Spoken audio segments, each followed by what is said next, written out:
Today's the day. I bet y'all weren't expecting me. Nobody expects me. Alright, I'm taking a look at something here. Let's pull this up.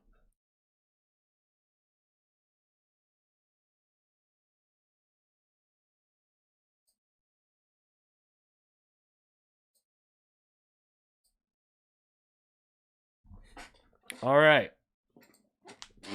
All 0 viewers because all my American audience is asleep. But I ain't. I still feel good. I'm still awake. I'm gonna keep doing this. 1 concurrent viewer. Oh man, already? Crap, it ruined my joke. So, this is the last day of the Trump presidency. And, oh man, I don't know what to expect this day. I hope and I have a feeling it's probably just going to be another boring day where nothing really happens. It's another boring another boring inauguration, another snooze fest. Seaweed popcorn. Yeah, I think you're from the other side of the world. I want to say Australia. I don't know for certain. I have a lot of Australian viewers, I've noticed. Strange. I'm hoping and I'm feeling like this inauguration in the next however many hours, it's gonna be another boring day. Nothing exciting happens. There'll be some protests here and there. Maybe there'll be a couple fights with some police, but there'll be nothing really. That's what I'm expecting. But I also expected COVID to be over in like 2 weeks, and here we are a year later. That didn't go well. Oh man. Hello, 8th Gemmer. What are you doing up at this time? All right. So while we're doing this, while I'm still feeling good, we're gonna get this PragerU video. The next PragerU video, we're gonna do it right now at 2 in the morning Arizona time. Do I have anything I wanted to mention here before I dove into that? Anything else about the inauguration? I don't know. I'm not on Twitter anymore, so. Oh yeah, God. On Reddit, hope for USA, one of the top posts in r/pics, and it's ugh. It's Biden and Kamala and their spouses walking. And I assume an army of Secret Service behind them. That's kind of cringy. I like that Biden's wife, her mask is matching her dress. That's kind of cool. That's stylish. All right, but hope for USA. I don't expect much, but it would be nice to not wake up every day and it's another world-ending historical event happening. It would be nice, The Congress bacons at midnight. Is that they make bacon in Congress now? Man, I see there's been some changes since a couple weeks ago. This is what happens. This is what happens when we let Democrats in Congress. They make bacon. Even though we make fun of them for being vegan. Alright, we're not. I don't care about this no more. I'm gonna take a quick look. Also, before we get to PragerU, let me just take a quick look at what's trending on something. What's trending on Twitter? I am exiled from Twitter. And you know what? I actually feel really good about it. I don't think I'm ever going to go back. I don't know why I ever made a Twitter in the first place. Pointless. if anyone here wants to like talk to me in any way, you can do it through the Discord or through the email. I'm easy to reach, but like, what's the point of Twitter? Twitter's not Twi I never went on Twitter and was like, oh yeah, I feel better about using this. I guess I did get some content out of it. That was nice. But chat background. There we go. Well, that's not this. That's okay. Make politics boring again is such a fundamentally liberal phrase. Goddamn. Yeah. It is. But you know, it would be nice to be like, oh wow, you know, Trump's. I woke up today and the president isn't threatening nuclear war with another country. That would be nice. That's an exceedingly low bar, but that's what we're at. What did I do to be exiled from Twitter? I don't actually know. They never told me. I tried to appeal it and they said, we will not reinstate your account for hateful content. I asked what it was and they didn't respond. Maybe I had a gun in my profile picture. That might have been it. It was a BB gun, but I guess I called someone a rapist, but I don't think that's hateful content. That would be harassment. Yeah, Stone Toss and Dog. Remember when I had a Twitter, then Stone Toss and his dogpiling fans happened. I like vaguely remember that happening to you. I vaguely remember anything these days. Yeah, maybe I just pissed someone off and they like, I don't know, reported me.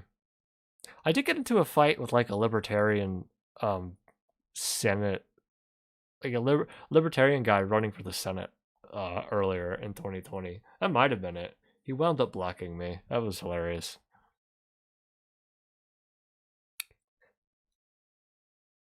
Steve Bannon. Oh my god. Okay, I just looked at what's trending. Number 1 on this list here. Steve Bannon and Lil Wayne among more than 140 pardons and commutations made by Trump before leaving office. He pardoned Lil Wayne? What?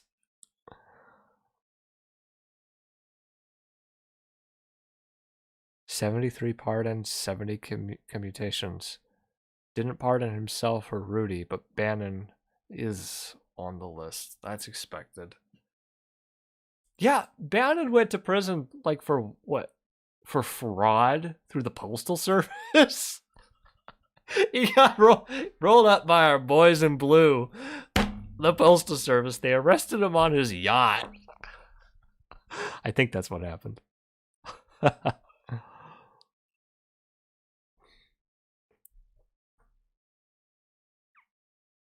Statement from the press regarding executive clemency. Oh wow, there's like names. He pardoned Rick Renzi, that fucking slime bag. Rick Renzi was a congressman from my state here in Arizona. He went to prison quite a while back. Ugh. Yep. In 2013, Mr. Renzi was convicted of extortion, bribery, insurance fraud, money laundering, and racketeering. Yep. And he was out. He's been out for a while, though. But he got a pardon anyway. Ugh. That guy was a fucking scumbag. Something. I actually met him in person once. I was like a kid way back when I met him, like in middle school or something. But I didn't like him. Like something about him. Ugh. You know, sometimes when you're a kid and you meet like an adult and you're like, I don't like this guy, but I can't quite put my finger on it. And then he went to prison for extortion, bribery, insurance fraud, money laundering. All right. Let's see Lil Wayne. I forget. Is it Wayne? Hold on. That's not. That's just some random guy. Here we are. Dwayne Michael Carter Jr. What? This is going to be a meme on the internet, I can tell you. President Trump granted a full pardon to Dwayne Michael Carter Jr., also known as Lil Wayne. Mr. Carter pled guilty to possession of a firearm and ammunition by a convicted felon owing to a conviction over 10 years ago. Britt Barish of Sovereign Brands, who supports a pardon for Mr. Carter, describes him as trustworthy, kind-hearted, and generous. Mr. Carter has exhibited this generosity through commitment to a variety of charities, including donations to research hospitals and a host of food banks.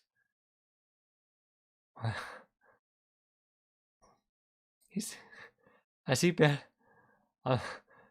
in prison for a while? I'm not really caught up on him.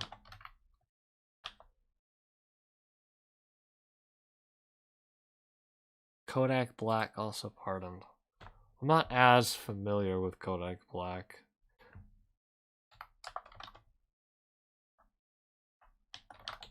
Lil Wayne's not in prison, is he? Yeah. He spent 242 days and reduced sentence for good behavior. Yeah. Oh wait, this is new. Oh, that's an old oh, that's right, because he was a felon. New York Times. Can't read.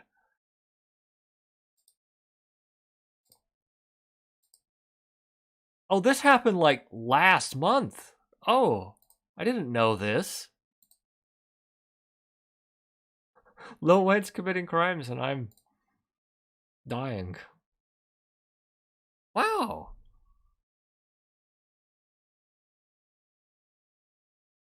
He was arrested in December 2019 and this was written in December 2020.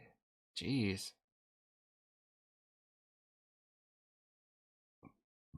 Oh, that's a boring article. All right, whatever. I don't know why. All right. Maybe Trump was just like, Lil Wayne, I like his music. He's a good guy. I like the work he's done. maybe that's it. Maybe he confused him with John Wayne. He thought he was John Wayne's son. That would be funny. Oh, I thought he's John Wayne was a good man. Just as racist as I am. I'm gonna give his son a pardon. Alright, I don't really care about any of these other people. Steve Bannon was expected. RIP baby CEO. Alright, I don't know him. Joe Biden has a Peloton? What the fuck is that? Oh, it's a bicycle? I don't fucking... Alright, whatever. I don't care. Alright. Oh yeah, a dozen National Guard members removed from Inauguration Day duties after security vetting. Yeah, that's kind of fucking disturbing, don't you think? They were doing vetting for all the people who were going to be working there at the Capitol Hill on the inauguration. Man, look, 12 members of the National Guard. There was like a few other Capitol Police that were removed too. Damn.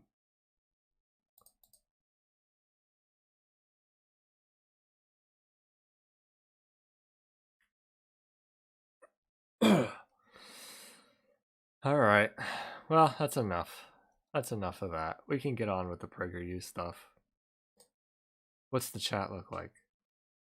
More like Lil Dwayne? Not even the worst person in Arizona to be pardoned by Trump, lol. Correct! Joe Arpaio was worse. Cause like, Rick Renzi was like, he's just like your standard like wannabe mobster criminal. Joe Arpaio was like, this guy's a fascist. This guy, this guy would want to be.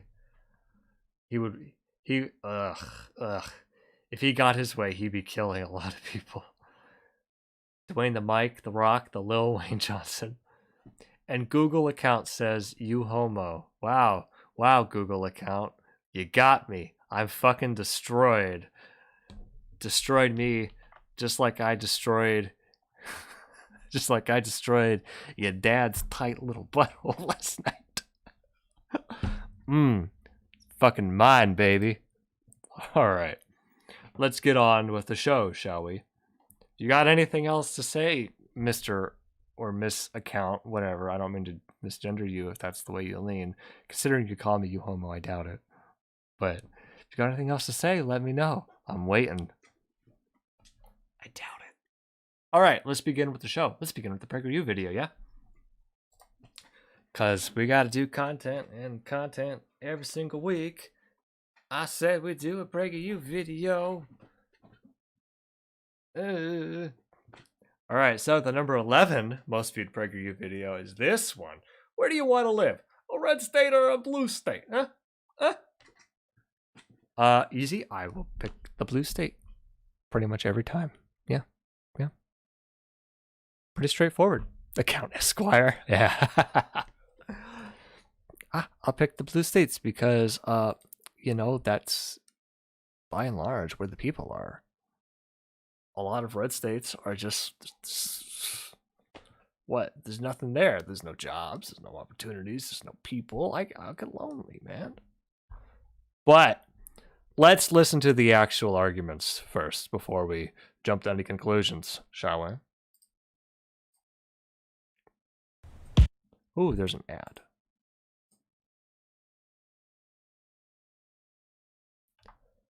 And we're full screen, baby. All right, let's begin.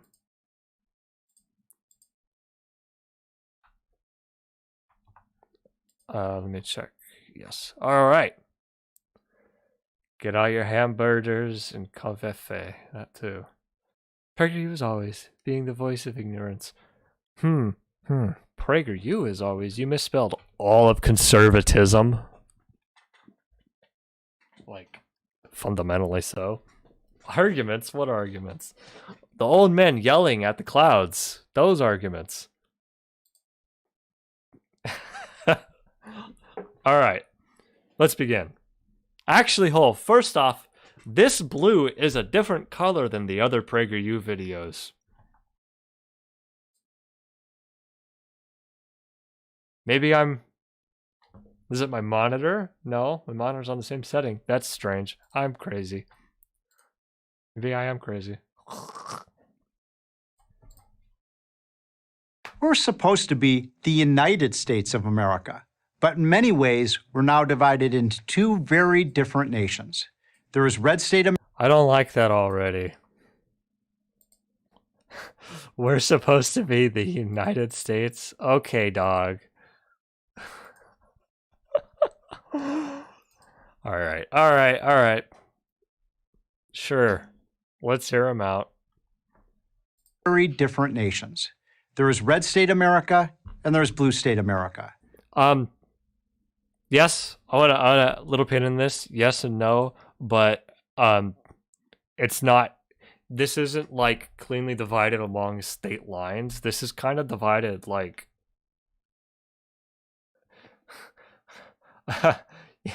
person to person, It's not quite like it was with the first Civil War with the North and the South. Oh, big division. The North and the South.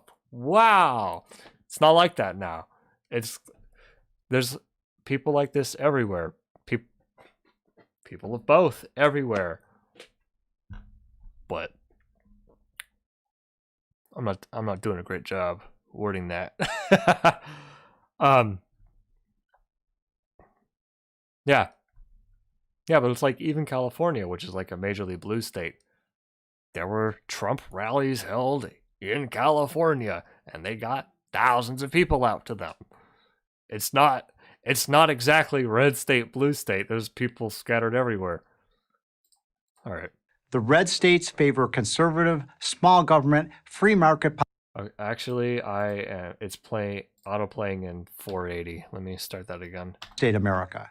The red states favor conservative, small government, free market policies. All right.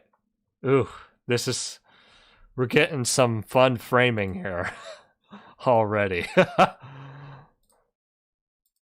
Conservative, small government, Red states favor conservative yeah. Red states favor conservative small government free market policies. Do they though? But let's see what he says for blue states. Low taxes, light regulation, tough on crime policing. Okay. Low taxes, light regulation, tough on crime, which means we're gonna let corporations fuck everyone, and we hate brown and black people. That's what tough on crime means. That's how we can read between the lines here. Low taxes, we don't care about poor people. I know that's not what they say. That's not exactly, and a lot of like red state voters, that's not what they want. Specifically, that's not the reason why they vote that way. But it's like it is still the consequences of what they. It is still the consequences of voting for people who are going to push these policies. And ultimately, well, that kind of matters more. It's like, oh, I saw a stat a while back that's like, of the 20th poorest counties in the United States, it's like 8 of them are in Kentucky, Mitch McConnell's state, and he keeps winning elections. I wonder if that might have something to do with it. All right. And worker freedom. Okay, that's disgusting.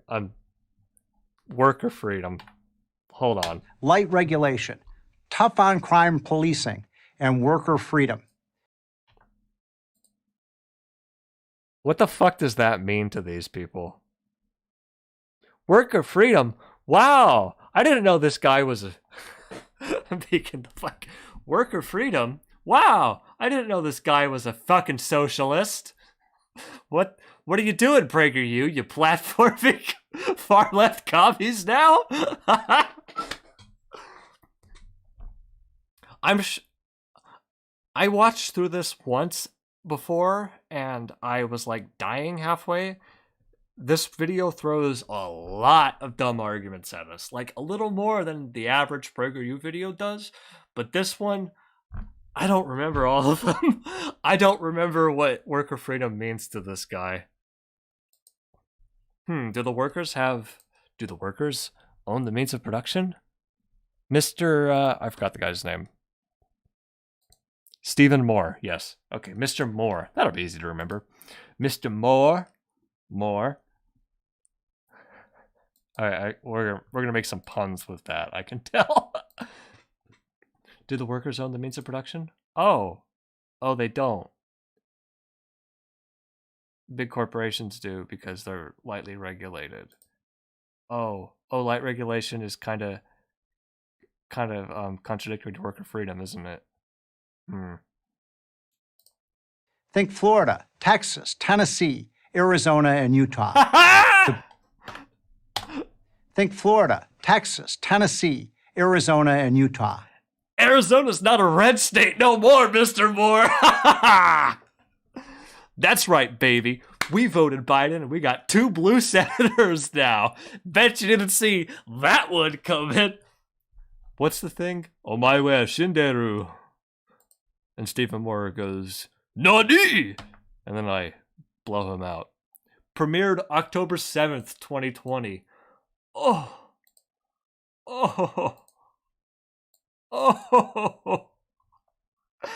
Just a month before the election. Oh, he misjudged that one.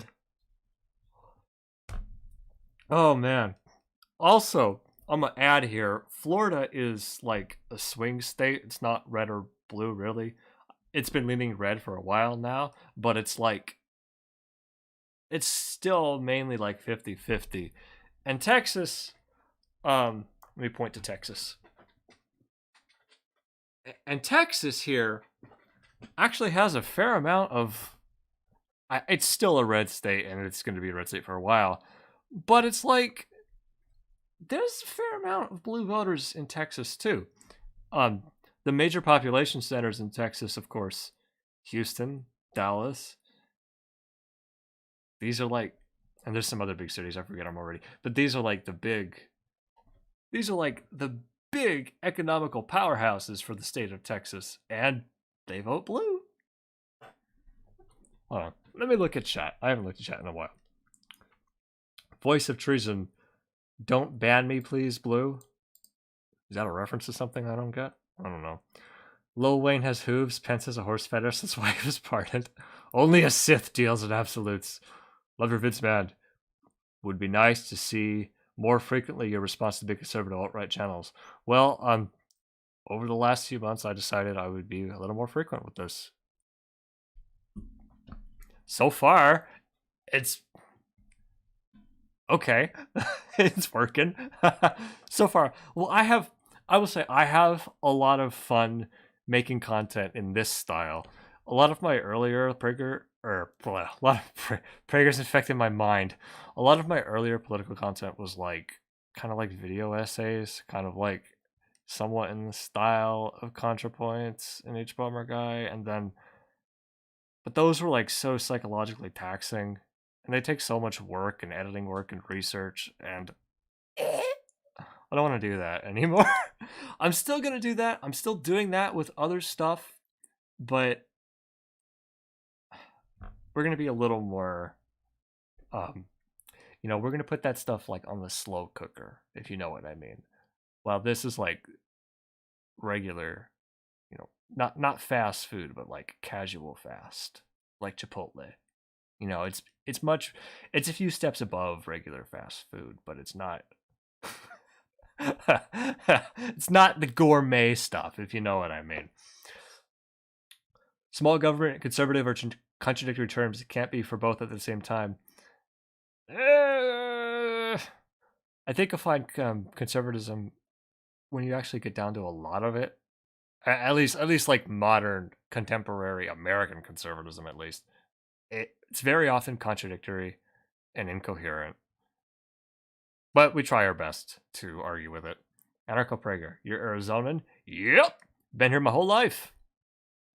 Except for the few times I wasn't. Those states are almost all in the Bible Belt. Well, not exactly. The Bible Belt is, let's see if I can do it. Bible Belt is considered like this area, which is Tennessee is. Texas is only like partially like in the upper part by Oklahoma here. Florida's not really considered part of the Bible Belt. Arizona's not, and Utah isn't either because Utah's its own thing. Mormons. Utah's been. We don't talk about Utah.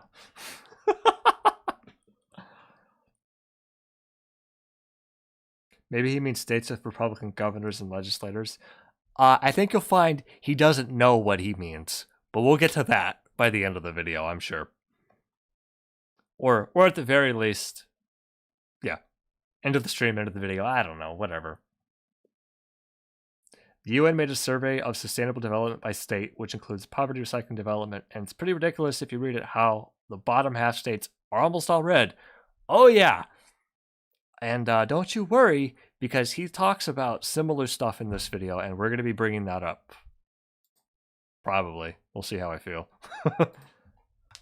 The blue states favor a liberal left big government approach, high taxes, heavy regulations, high minimum wages, and mandatory union membership.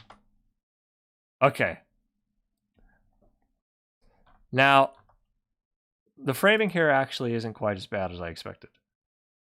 When you just look at it like this with a check mark, okay, kind of. It's not so bad. The tone of his voice changed though. That was funny. Mandatory union membership. Is that a thing? I'm not familiar with this.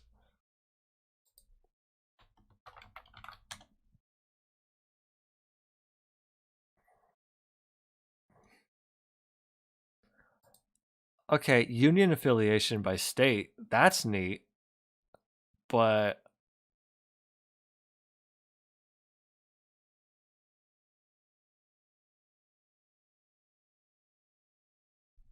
What does he mean by mandatory union membership? I'm not familiar with that. Does he mean right to work? I don't think Arizona is one of these states. Right to work laws refer to state laws prohibit union security agreements between employers and labor unions. I don't think this is it. Unionized workplaces are banned from negotiating contracts which forced non-unionized employees to contribute to the cost of union representation. Yeah, that's not. Oh man. Where's Arizona at? It's pretty down here. Yeah, we're number 40. Yeesh. Wait, no. Percent union members. Okay, yeah, we are 40. Yeah, that's not so great. I don't know what that means. Maybe he'll bring it up. That seems kind of strange.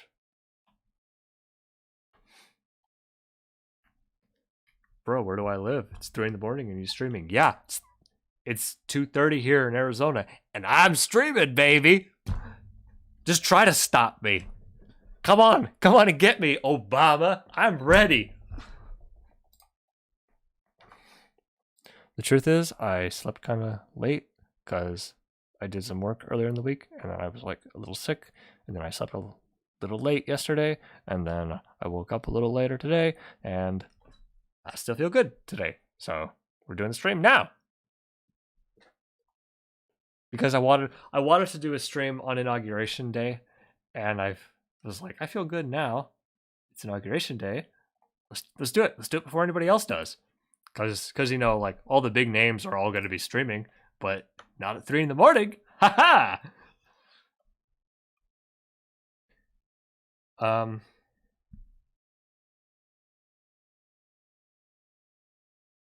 Okay. Unions aren't useless, they're basically non-existent, and the ones that do exist are police and fire department ones. It depends on where you are. Some of the grocery stores around here, like Kroger, like Kroger brand, in Arizona, it's Fry's. They have union membership. It's not like it's not mandatory. I don't know about that, but they have unions, and it's like actually pretty good from what I hear. That's just like the most commonly recognized one that I interact with. Like, I go to the grocery store. Hey, they're union. Hey. Like, there's some other grocery stores around here that are union, but I don't know all of them. I don't walk into a grocery store and ask the bagging clerk, "Hey, are you union?" You should be. They'll be like, "Sir, leave me alone, please." All right, let's just carry on. Think New York, New Jersey, Connecticut, Massachusetts, Illinois, Oregon, and of course, California. All right. So there's some obviously of note here. He's doing some cherry picking when he points out states. Also, I like that it's kind of funny that when he's talking blue states, the first 4 he mentions are all right here in this cluster. That's kind of funny. I don't know why that's funny. That's just, he just did it. Oregon. Of course, California. Okay. Illinois, Oregon, and California. He left out Washington. I don't know why he did that. He left out Washington, Nevada, and now Arizona. Why do you leave them out? What's up with that? What? I don't know. Progressives like to argue that their big government, high tax policies are economically superior and thus better for the poor, minorities, and working class Americans than those of red states. Yes, absolutely true. He's right. Thank you for making the argument for me, Mr. Moore. Wow. You know, is this guy like related to Michael Moore? That explains all the socialist arguments he's making.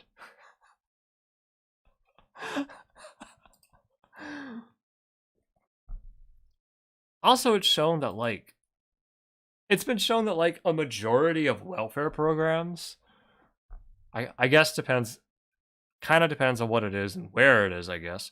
But it's like, isn't it like a majority of welfare programs pay back like 10 like 10 times the amount you put into them, because when you put money into like a preventative welfare program, that stops those people from doing stuff down the line that the rest of society would have to pay for. Like, for example, okay, these people we pay for these kids to get education. Okay, now they go on, they get better jobs, they pay more in taxes, they don't commit crime, they don't go to prison, we don't have to pay for them. It's like basic stuff like that. People get food from a food bank. They're not going to feel the need to go out and steal it. Now, how do you pay for the food bank? How do you pay for that stuff? That's right, you got to pay for it with taxes. But it's like, we're the richest country on earth. We can afford it. It's no big deal, man. Conservative policies, progressives contend, are culturally backward and tilted to benefit the rich. Yes, absolutely true. We can point this out too. U.S. progressive tax, by year? I don't remember if this graph. I'm not seeing the graph I want. Hold on.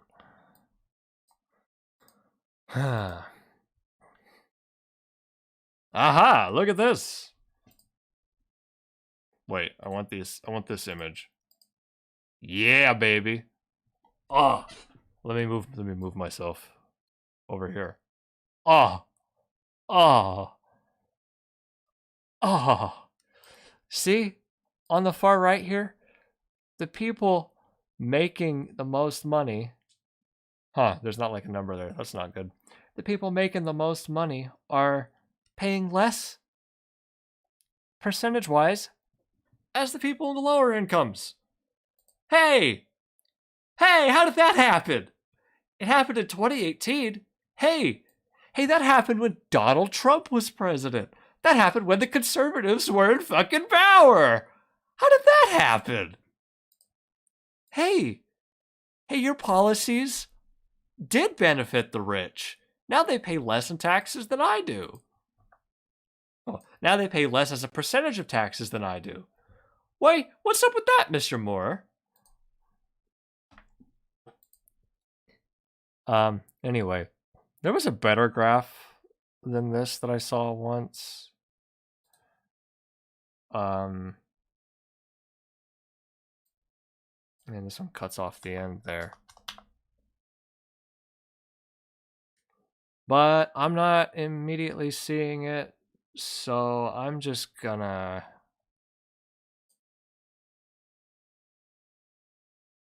probably just keep on going. Yeah, all these others that I'm seeing, like, stop. Percentage of federal income tax burden financeable income quintile. That's not what we want.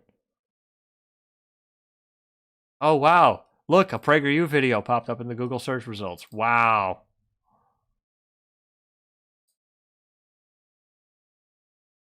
Hey, look at this one. Yeah.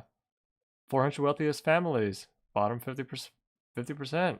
All right. Whatever. I've gotten my point across. He also said they were what now? Are culturally backward and culturally backward. Are culturally backward. I don't know if I started with that. I was mainly talking economics, but hey, if you want to talk about culture, yes. Guess what? Trans rights.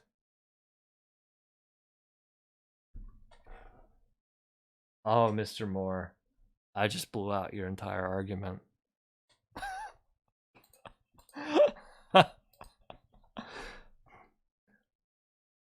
I mean, there's data on this, by and large. Who is it that keeps voting against... let me try that again. There's data on this, by and large. It's like, which political group doesn't like LGBT people? What states make laws that hurt LGBT people? It's the red states. It's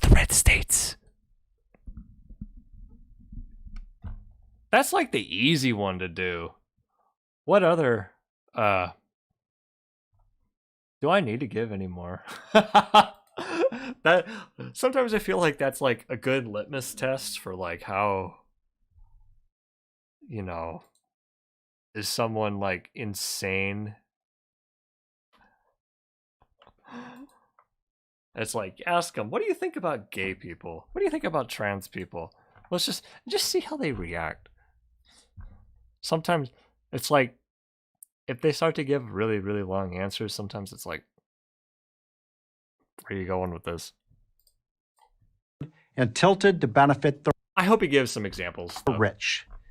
Let's test this thesis by Yes! comparing 3 of the largest red states, Florida, Texas, and Tennessee, with 3 of the largest blue states, California, New York, and Illinois. First off, you're testing your thesis. Wow. Ooh, trying to appropriate the language of science, but you're not even doing it right, Mr. Moore. Disgusting. I went to college. I took science classes. I wrote stuff. I think I know a little more than you do, pal. Okay, first off, let's test this thesis by cherry picking 3 states. Need a larger sample size than that, obviously. Also, you're not adding a control group to this. Whatever you're gonna test, you should point those out first. I'm not doing either. Not that like the argument he's gonna make is like matters here, because it's gonna be stupid regardless. Okay, but let's hear it. All right, this is the worst anime fight ever. Texas, Tennessee, Florida versus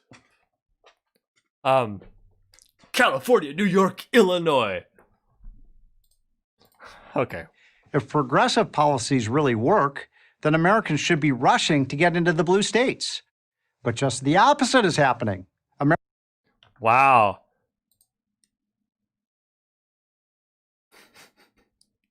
Hold on. Let's just play that all again. Just to... New York and Illinois.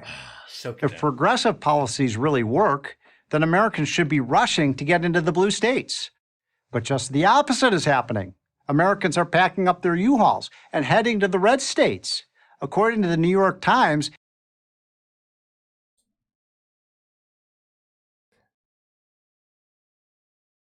so he picked out 3 states on each side. And oh, look, more people are leaving these states and more people are going to these states. That's his argument. And the evidence he provides, all right, wait for it. I'm laying it out here. I'm laying out the argument he just made, all right? Just so we all on the same page. He's saying people are leaving. Hold on. Let me do that again. Let me just get that bit. Let me just get that bit in. All right. Okay, as you can see from this informative animation they've made, people are leaving these 3 particular states over there and going to these 3. This is the argument he's laid out. Okay? Everyone, even the detractors here, even the haters, we're all on the same page on this. Right? Okay. What evidence do you think he's going to provide? I guarantee you, whatever you're thinking, you're wrong. It's so much worse. And heading to the red states. According to the New York Times, in August 2020, so many people wanted to leave New York City that moving companies were turning away business. They just couldn't handle the demand. This exodus may be accelerating. Okay. His example is moving companies in New York City were fully booked. This is his evidence for people leaving New York, Illinois, and California for Texas, Tennessee, and Florida. Moving companies were fully booked. Wow. Bulletproof evidence The entire left wing is destroyed. This man, Mr. Moore, just committed another 9/11. Okay. That's an edgy one. Did he say what year it was before we attack that? I want to hear it. 20. Okay, August 2020. First off, COVID? Wow, the largest city in the United States, one of the largest infection rates in the United States during one of the worst pandemics we've ever seen, and people are leaving. Wow. I don't think that's a red-blue thing. That's a we're all gonna fucking die thing. Okay, next off, you said earlier, hold on now.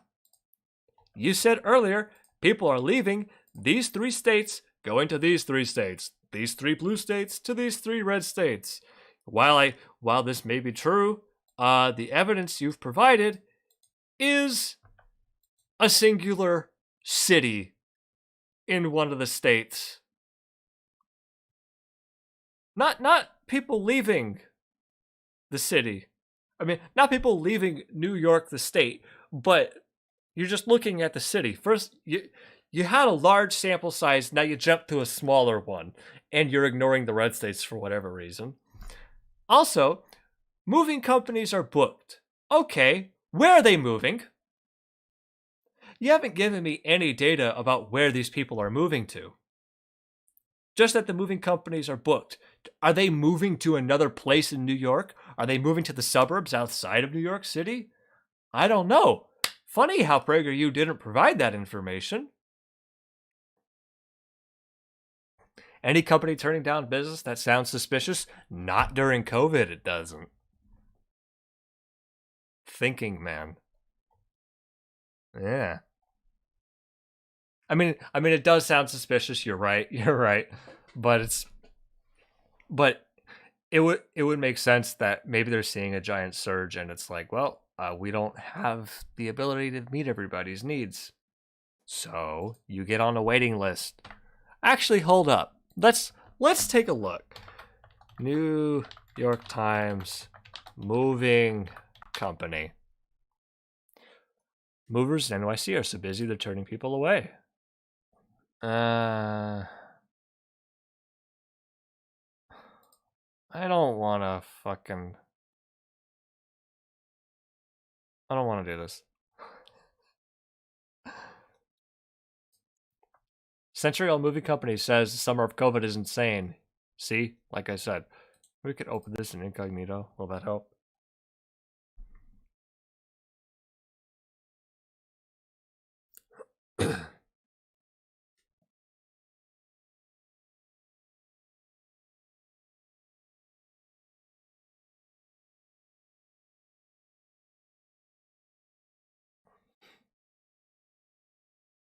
Yeah, I'm not really seeing much.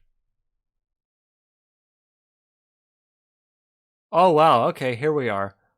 Does it show up on stream? Oh, no, it doesn't. Hold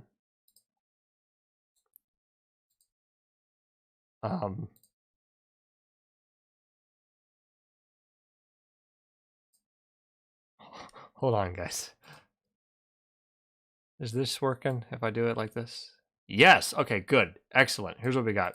First thing here, as I'm scrolling through, one of the things I've noticed, everyone wanted to flee New York because it was the epicenter, but at the same time, our movers started getting sick.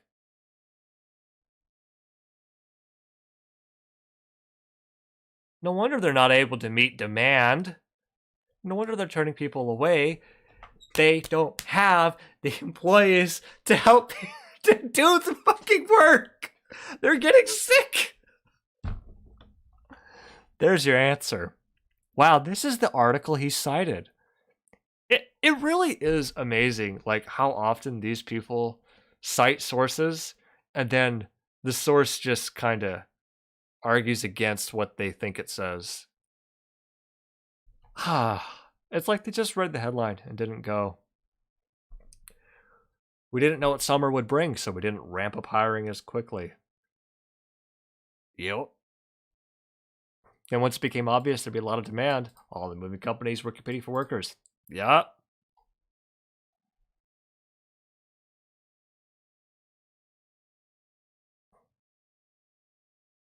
All right. I think that's good enough.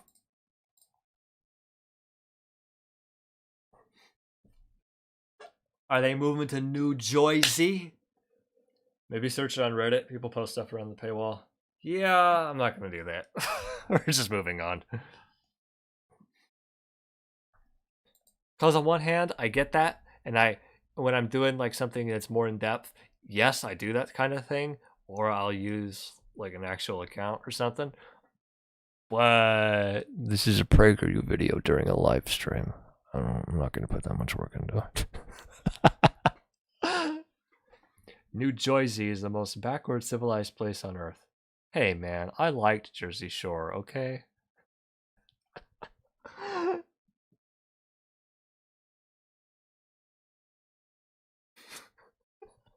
Okay.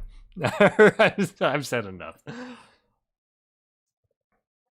Is there anything else about this argument he made that I need to attack? I don't think so. City, that moving companies were turning away business. They just couldn't handle the demand. This exodus may be accelerating, but it's not new. Over the last decade, I like he didn't bring up COVID at all. Just a fun note. He didn't mention it. Huh. The three big blue states each accelerating, but it's not new. Over the last decade, the three big blue states each lost an average of 1 million people to other states, while the three big red states gained almost a million from other states. I looked into this, and this is actually true. Although, the population in all of these states is increasing. Like, none of them are decreasing. While this is true, also want to wait. What time did he do in the last year? Decade, the three big blue states each lost an average of 1 million people to other states, while the three big red states gained almost a million from other states. Anyone want to guess what might contribute to that? I mean, anyone want to guess what might contribute to the difference in numbers like that? Oh, what's that? Oh, yeah. These three blue states that he's cherry-picked? California, New York, and Illinois. Anyone know what these three have in common? What's special about those three? This is a rhetorical question. I'm going to tell y'all anyway.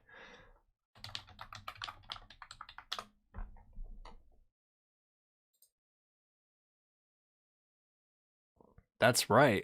They are some of the most populous states, most populated. Or hold on. Let me go back for a moment.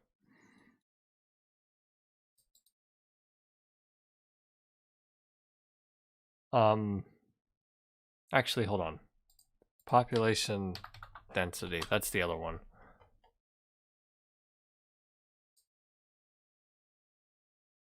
Oh, this one's confusing. We're not looking at that. All right. Looking at the list.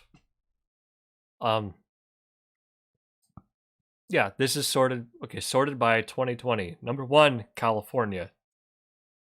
2, Texas. 3, Florida. Then New York. Illinois, number 5. In 2010, over the last decade, is what he said. Yeah, Illinois, New York, Florida. Texas. Hold on. Let me actually open that up again. Because there's something he doesn't mention about.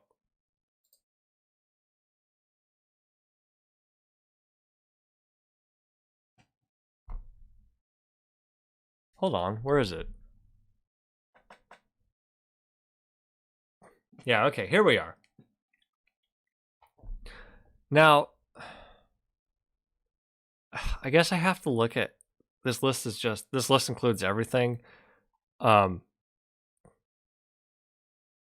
Territories And districts, we don't care. I care about the states. Okay, New York, California, right up here at the top.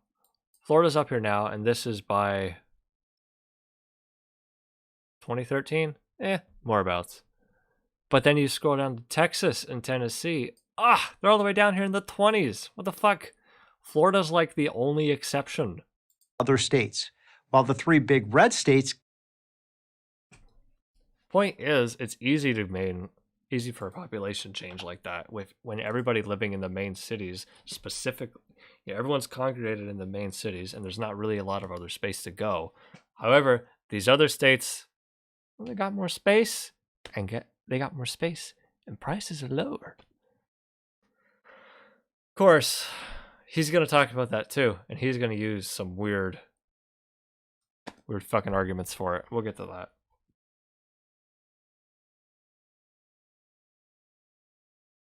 I mean, that's not even an easy answer. That's not even a good answer on my part.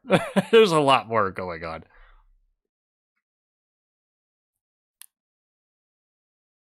It is still kind of weird that he's specifically singling out these states.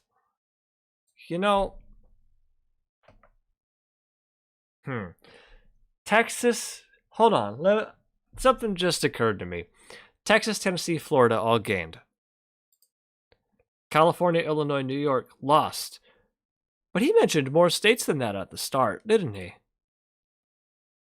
Yeah, we got Oregon, New Jersey, Maryland.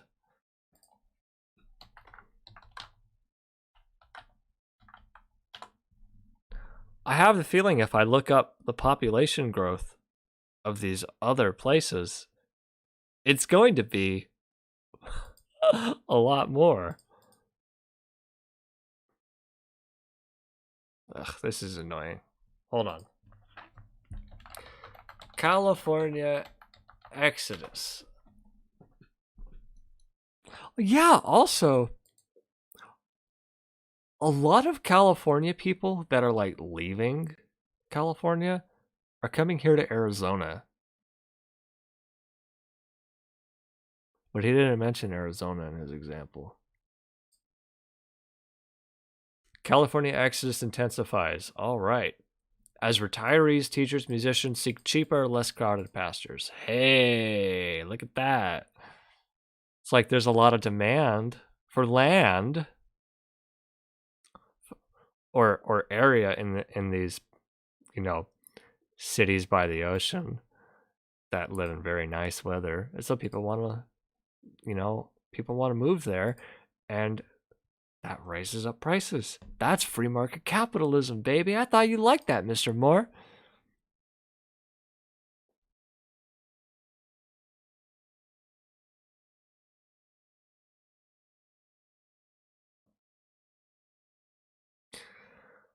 Yeah. This is like just some personal guy's story. I don't care.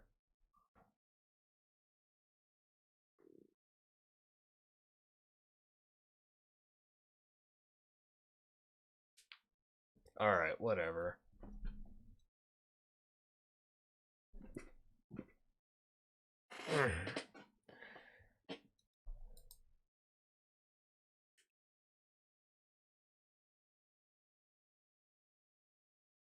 You know what? Let's just move on. He didn't really provide, like, a lot for me to check anyway. Hold on, let me pull up the PragerU sources page just to, It's always on a different spot in their description. Really weird. Alright, there's some sources here.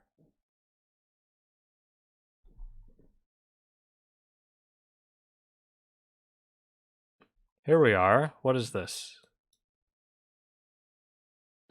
Over the last decade, 3 of the largest blue states, California, New York, Illinois, each lost an average of 1 million people to other states, while the biggest red states, Florida, Texas, Tennessee, gained 1 million from other states.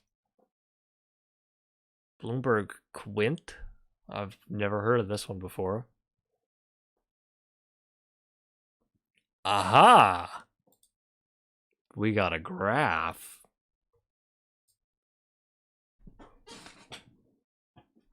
States that people are leaving. Net domestic outmigration. 2010, 2019. Number 1, New York. Number 2, California. Number 3, Illinois. Number 4, New Jersey. Here we go. This is the graph I wanted. This actually helps what I was trying to say. This is like a good, okay. This helps me get across the point I was trying to make. Why are more people leaving these states? Because there are more people to leave.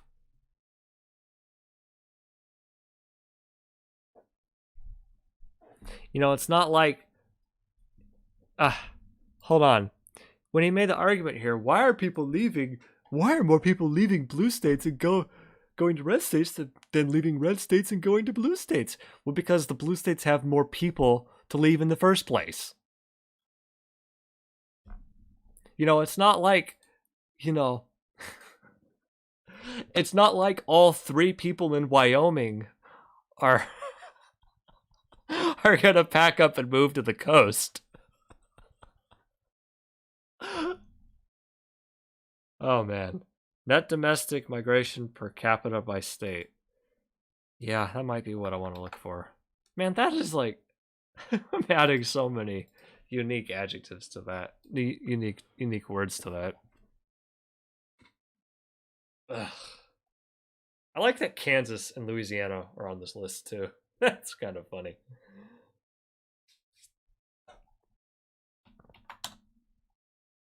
Also, another factor would I guess I didn't explain before, but I'm going to explain. I didn't say this a moment ago because he's going to get to it later, but another factor for that is money. It costs money to move, especially across country.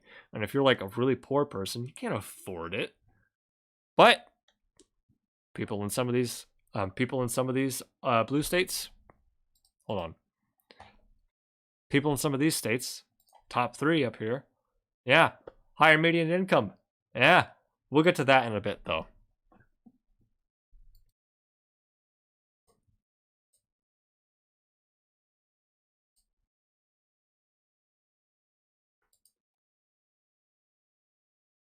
Yeah, here we are. Number 1. Oh man, look at this. Ha ha ha ha ha. Total net domestic migration from 2018 2019. So it's just like the last couple years. Top 3 states on this list. Top 3 states. Does it look like this? Does it work if I do that? No, it doesn't. All right, we'll keep it there. Top 3 states on this list. Florida, Texas, Arizona.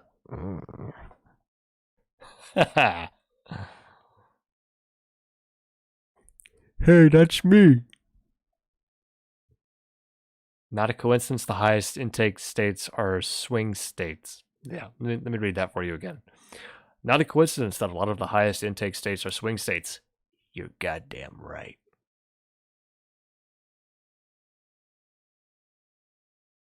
Also, North Carolina and South Carolina. North Carolina was pretty close in the election, wasn't it? Interesting. And then Georgia. And then Nevada. That is an interesting thing. I'm glad you pointed that out, Seaweed Popcorn. Actually, we'll just leave it at that. I'm getting too bogged down on this detail. Anyway. We'll keep that last one open. What? I assure all of you, when I edit this together as a video, that is going to be a lot more coherent. Okay? Okay.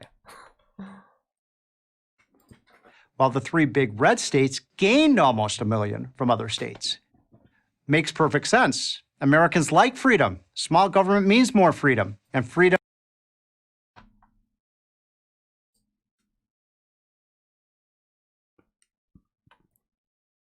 That's like a Ben Shapiro tactic right there. That's not the argument you made. You just snuck a premise into that one. You were talking about people leaving, and now you said, oh, it's because of freedom? So let me point this out. The argument he made here, he started with people are leaving. He started with people are leaving blue states for red states. Okay. To give evidence to support this, to give evidence to support that, New York City moving companies are fully booked. Okay. Why is this the case? Because people like freedom.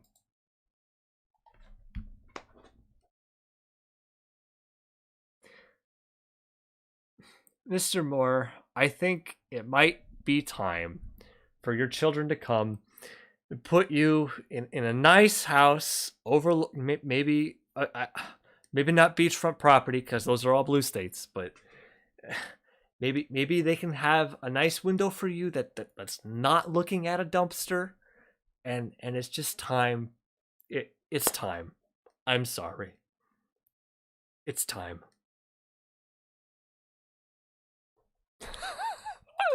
Americans like freedom. Small government means more freedom, and freedom means opportunity.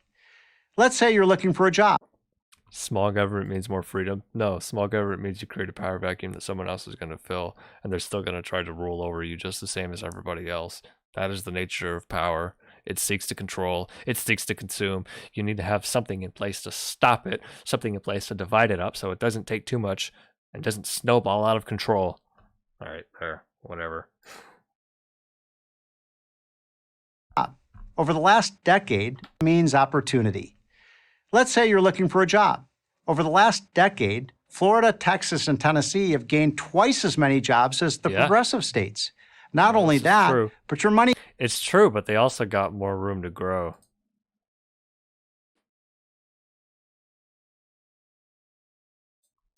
Over the last how many decades? Last decade? Yeah. I'm willing to bet that the total amount of jobs that they had 10 years ago was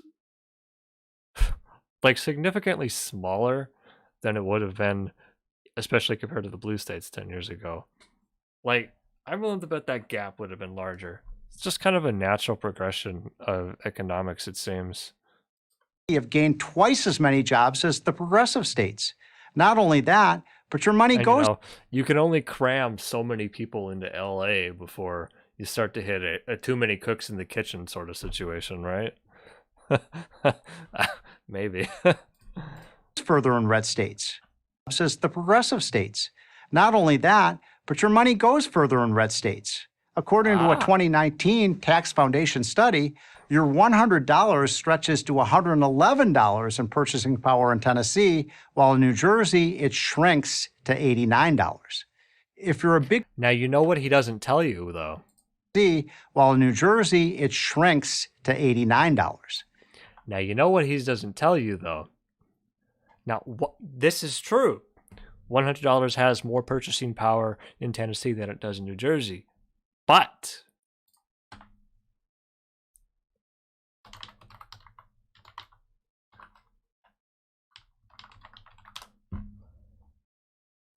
all right. I guess we'll use Wikipedia again. List of states and list of U.S. states and territories by income. Cherry picking between Tennessee and New Jersey, I would add. So, well, let's take a look at the median income of the states of Tennessee and New Jersey. Oh, I spelled Tennessee wrong. Ooh, wait. Okay, sorting by the most recent year, 2018. Tennessee, median income, $52,000. This is median? Yeah, median household income. Tennessee is ranked 42 on the list of 52,000. Damn, this is including territories as well. 56 on the list. 42. Yikes. New Jersey, median income. Wait, that's per capita income. Yeah, median income in New Jersey, 81,740. So we're talking a difference of nearly $30,000 between the two states in median income. So when he says your money goes... Look at Venezuela. Look at Venezuela, indeed. Congratulations, you're going to be in the video. So when Mr. Moore says your money goes further in Tennessee than it does in New Jersey, this is true. However, if you're working in New Jersey, your median income... however, if you're working in New Jersey, odds are much better. You're making a lot more money than you would be in Tennessee because the median income is almost $30,000 higher. Why? That is like basic economics. It's like, okay, I'm gonna go to the store. I want to buy, let's say I'm going to buy a candy bar. It's $1. In Tennessee, that candy bar is 80 cents.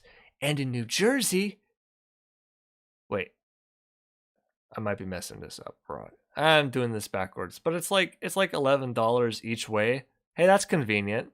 It's $11 over 100 in Tennessee and $11 under in New Jersey. Wow, I can see why you cherry picked that one. Okay, fine. That's easy. That's a difference of 11 cents.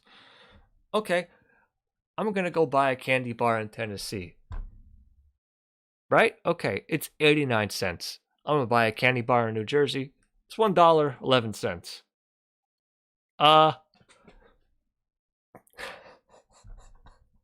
But in Tennessee, I'm making about, let's see, what? That's like, I was doing so good with the math in my head and I messed this up.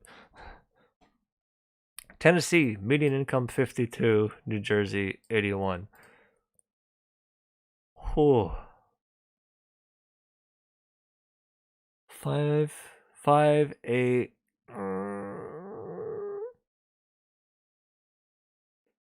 So in Tennessee, I'd be making, $10 an hour? Let's say as like a baseline job, for example. In New Jersey, I'd be making 16 though. So I'd be making more money. Yeah, that works. I don't know what the minimum wages are in these states, but that's pretty much how it works out. Yeah, wow. Oh. I want to stress, I just kind of simplified the numbers for everyone watching this because I want this to be simple and easy to understand, and that's how easy it is to destroy the arguments laid out in a lot of PragerU videos. Okay. That's just a basic fundamental concept of median wages. Like, I remember learning, like in middle school, the difference between like median and average and everything else. And it's like, you want to look at median because median is the most important thing when you're looking at like a broader, okay, maybe this was high school stats, but you want to look at median because it's a more, your average and specific examples are very easily skewed one way or another, but medians are pretty much the center of your population, and that's generally the target you want to look at. I wonder if this guy can explain to me what a median is.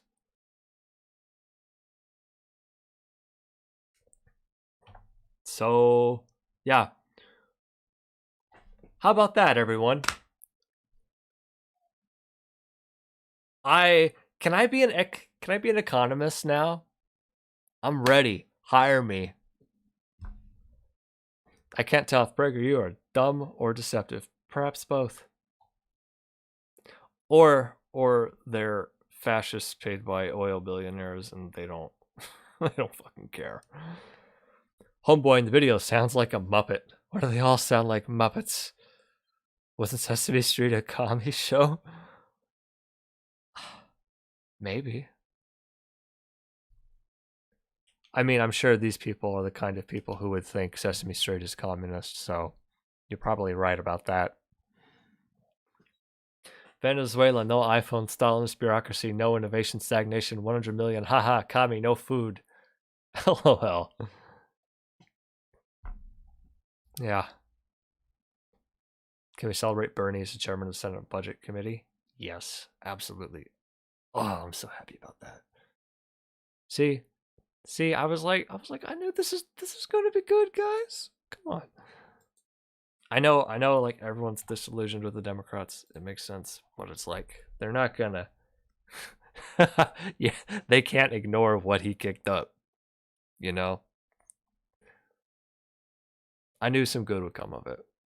Some people didn't want to believe me. They were gonna write him in anyway. And I was like, guys, this is stupid. Come on.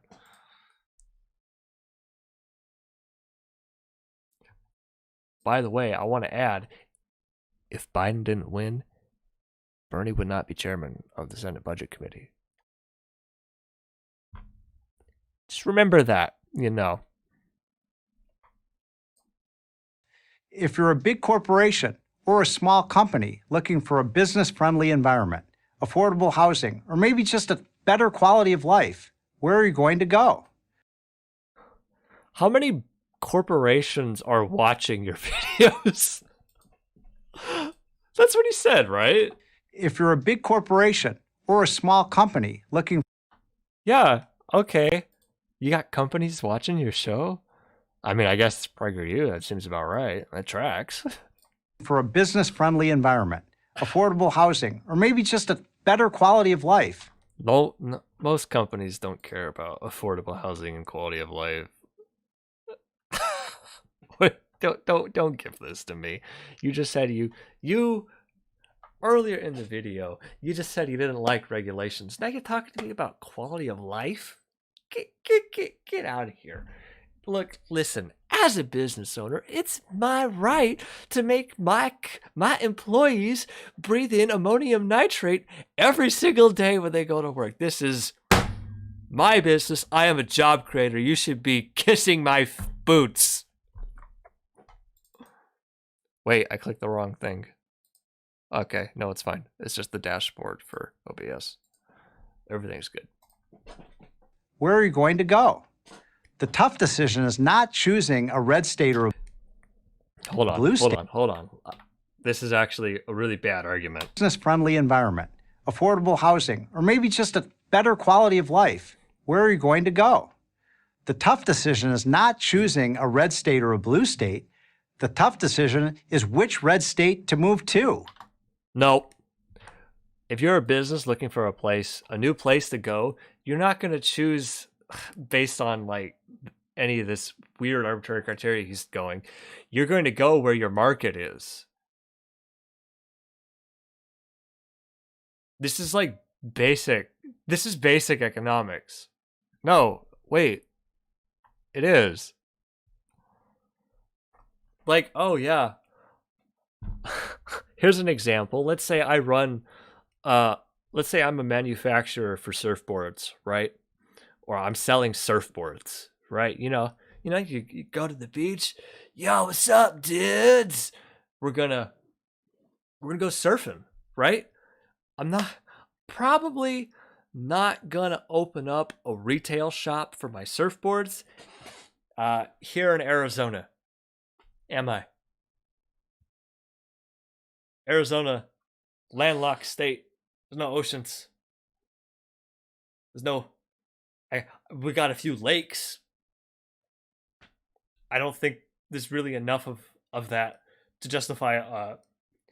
We don't really have enough lakes here to justify like. Okay, we don't really have enough lakes here to provide a large enough market for like surfboards, so maybe it's not gonna be so well. Maybe you'll be lucky and you'll be like one or two surfboard shops in Arizona, and it's like, oh, it's a neat novelty thing, but you're not gonna do that. You're gonna go where the market is. What? This is fucking business, man. If I have like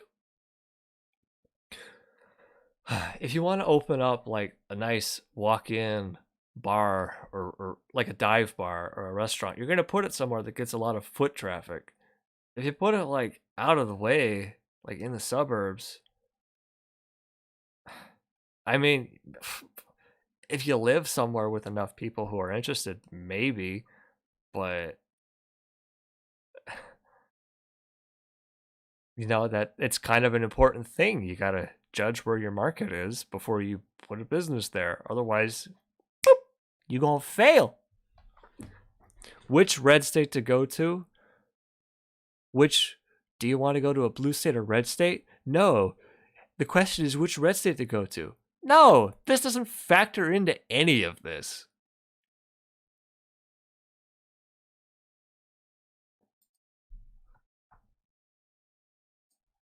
A red state or a blue state, the tough decision is which red state to move to. Also, Arizona is not red. Arizona is blue. Thank you. I thank you. Progressives like to say that this isn't about economics, it's about weather. The red states tend to be in the fuck? I didn't say anything about weather.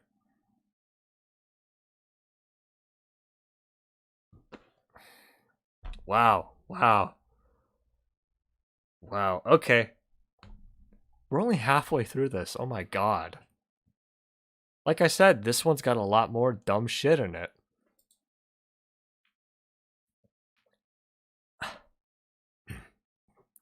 Hold on. Tough decision is which red I think it did something grammatically incorrect. Red state to move to. Hold on. Let me hear this again. Where are you going to go? The tough decision is not choosing a red state or a blue state. The tough decision is which red state to move to. Progressives like to say that this isn't about economics. It's the question is which the question isn't, do you want to go to a blue state or red state? The question is which red state to move to. Progressives say this isn't about economics, it's about weather.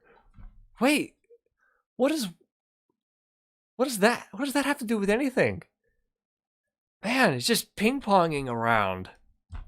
Pew, pew, pew, pew. All over the place. Weather's got nothing to do with it.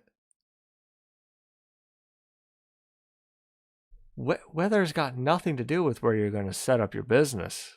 I mean, maybe if you've got a company that runs like specific, weather product or something, weather services, but it's about weather.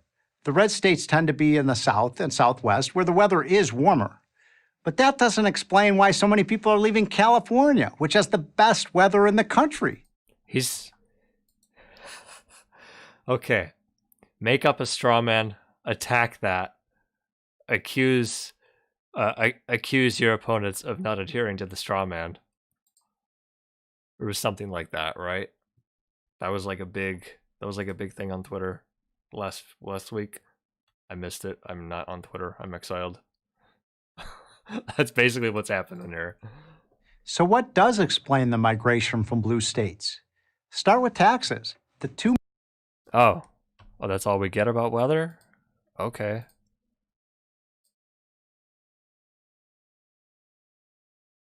I mean, weather in California is nice, I will admit. I wouldn't mind living there someday, but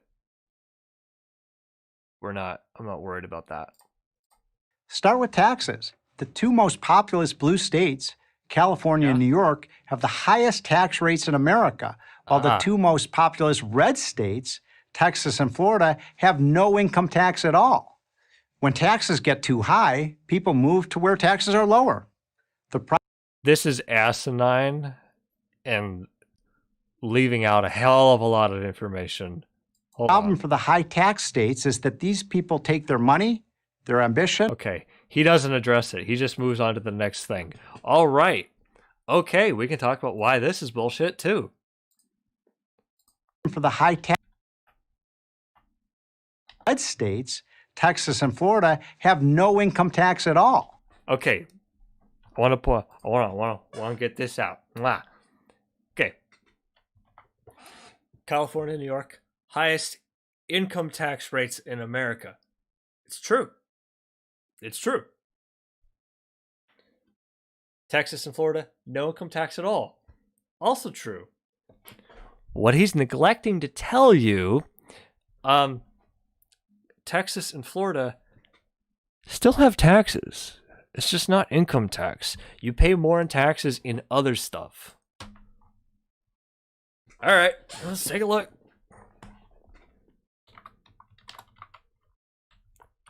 I'm Googling Texas taxes. That's amazing.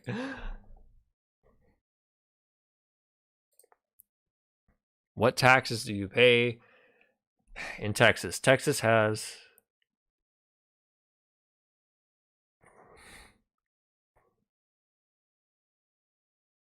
Hold on, is this like a tax website?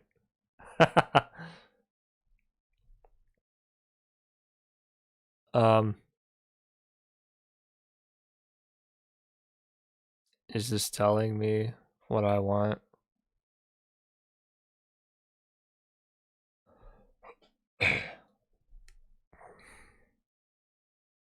Oh my god. Hold on. I want to like have an actual quote for the video here. Like if I remember this correctly, the taxes in Texas and Florida, while there's no income tax, you pay slightly higher rates in property taxes and sales tax compared to like California and New York.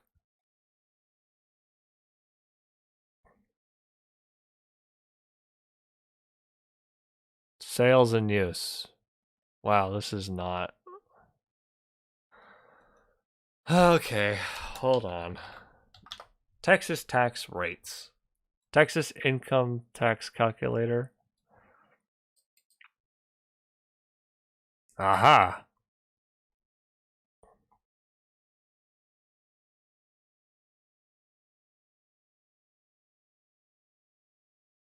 Significant property and sales taxes. I remember... Hold on. I remember looking at something a while back.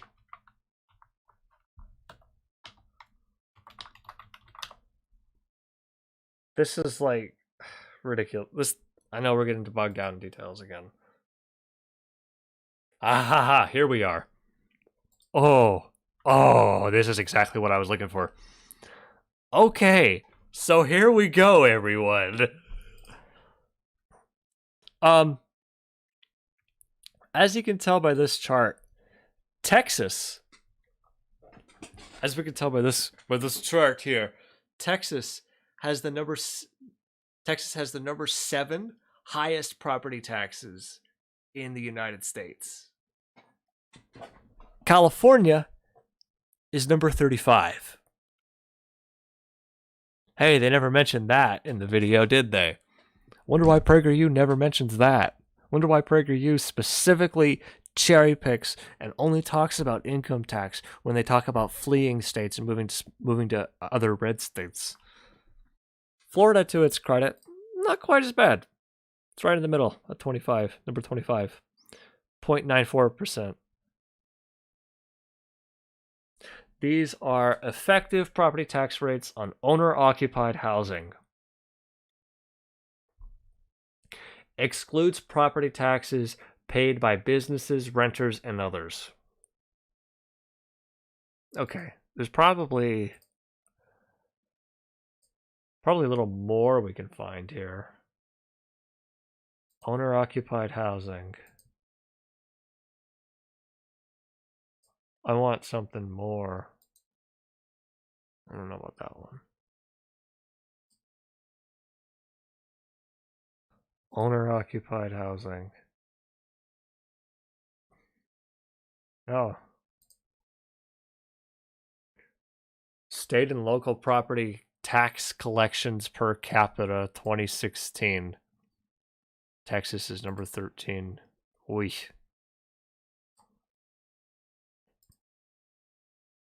Hold on, there's like a...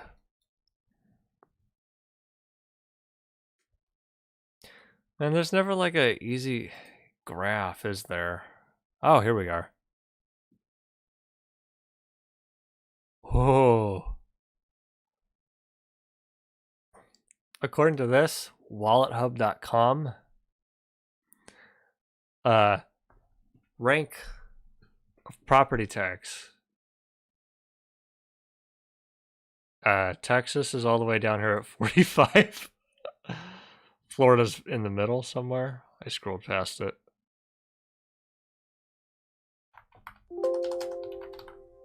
$26. Better. Annual taxes on home price, state median value, state median income, taxes on over 200,000 home. Oof.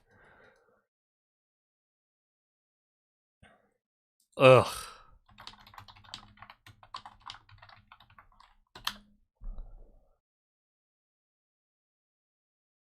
State income taxes. States with no income tax. 7 states don't have it. Hey.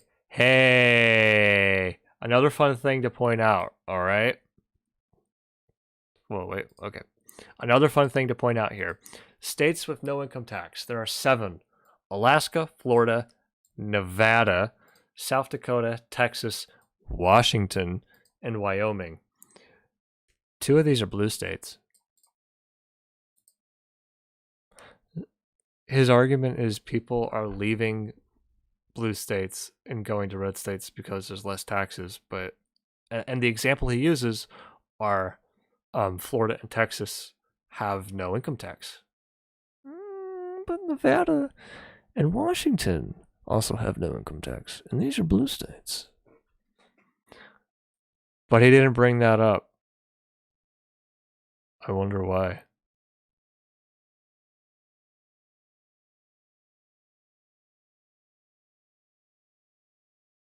Am I still alive? Hold on. Have no income tax. Yeah. All of a sudden it says the audio went out. Can y'all hear me? I don't see the mic working. I wonder why.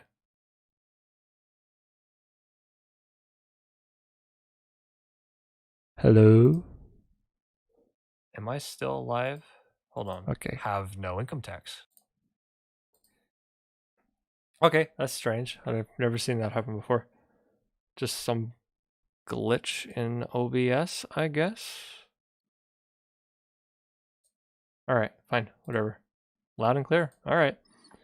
Just my bars, the graph bar disappeared. Strange.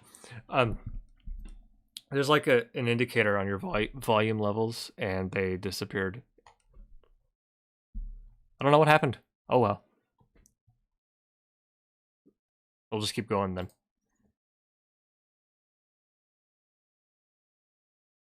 I don't really know what might have caused that. All right, whatever.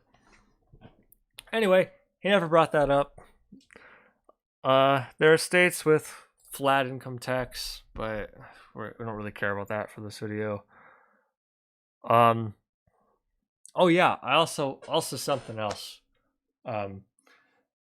Yeah, 2020 state tax rates. Like the lowest bracket in California is like 1%. It's like 1% of your income. Like at $8,000. And what was New York? Lowest bracket in New York, 4%, 8,000. Highest bracket in New York, 8% at over $1 million. Like, oh, wow. Such a crushing heavy income tax. This argument is bunk. Come on. Alright, whatever.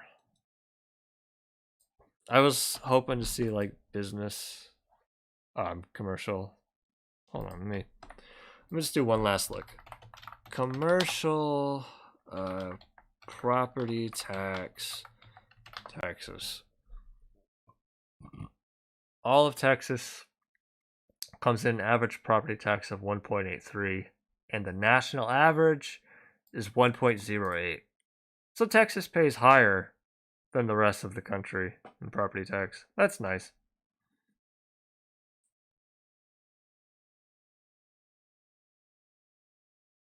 Well, Mr. Moore, if I were a businessman looking for which state to start my business in, I would definitely not want to start someplace where I have to pay heavy property taxes.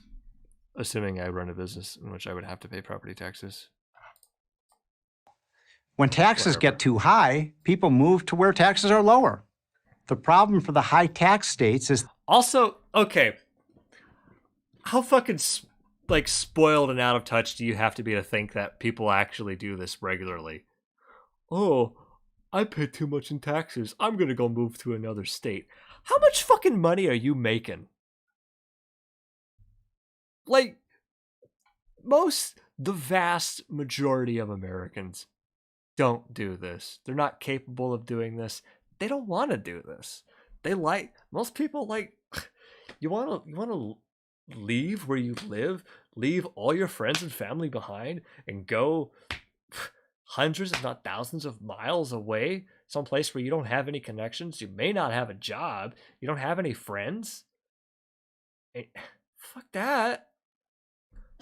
But the people who do this are the kind of people who are going to be shaving hundreds of thousands of dollars off of their income tax bill by moving from one state to another.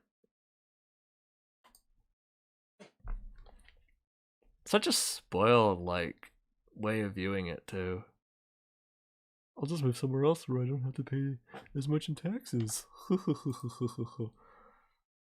Like, every time I look at my paycheck and I look at the amount taken in taxes, it's like, this is nothing. This really is nothing. That these people take their money, their ambition, and their employees with them. Then there's crime. Okay, dog. They take their money, their ambition, and their employees. Oh, you charge too much, so the rich fat cats are leaving. No, so us rich fat cats are leaving your sad blue state. Oh, wait.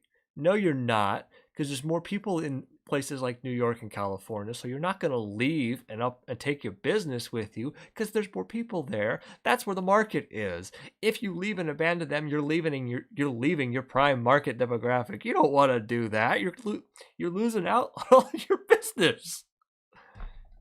Hey, it's not my fault. I learned this stuff and you didn't. I meant to be wearing this Hawaiian shirt throughout the whole thing. I just realized I'm not. Well, here we are.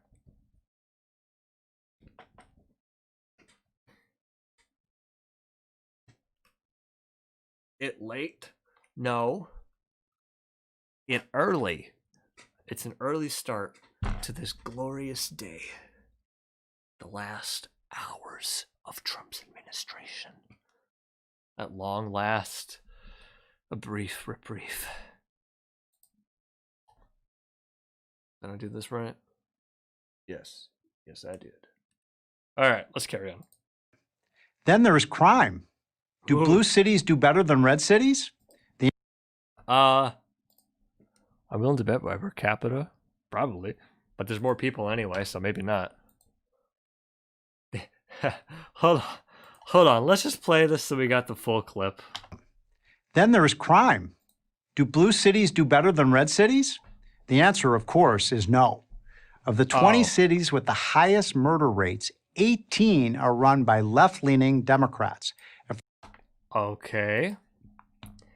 I always wondered, is this true? This might be true.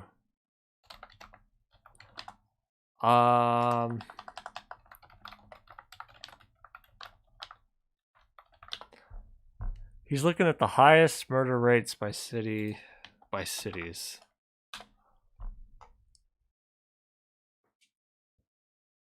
Madison.com. Is this what I want? Wikipedia is probably better.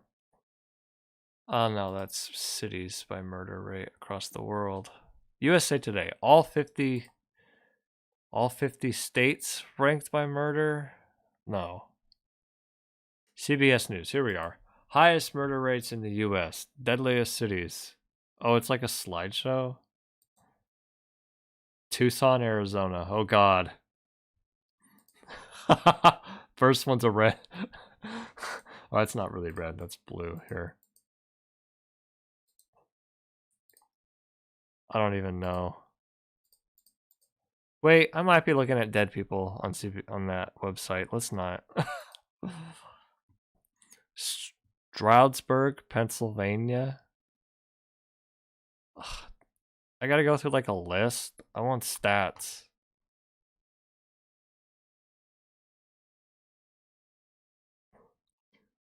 But like I said, East St. Louis, Illinois. Ooh. Population 26,000. Total murders 27. Oh. Oh wow. That's such a high, horrible number. I mean, that is like a high number, but. Alright. Yeah, I like that he said, "What about crime?" and then immediately goes to murder. I guess that's like the obvious answer, but I mean, I guess it's like the obvious metric, but all right. And it makes sense that some of these cities would have more because there's more people. But I did say murder rate, so maybe not. So you know what, Mr. Moore, I'll give you this point. Good job. For the most part, have been for decades. And these cities aren't getting safer, they're getting more dangerous. That's objectively not true. We can show this one easy. Let's just look at the obvious one. He gets a cherry pick, so do I.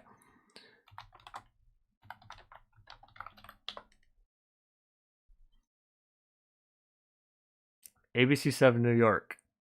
New York City crime. Whoa. Alarming. New York City crime stats. Shootings surged to levels not seen in years. Uh-oh.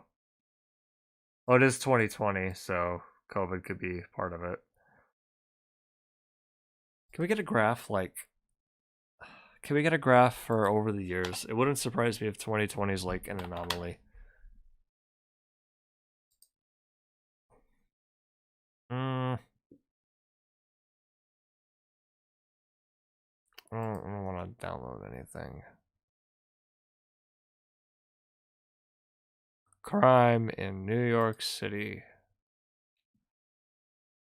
Wow, this is a big page.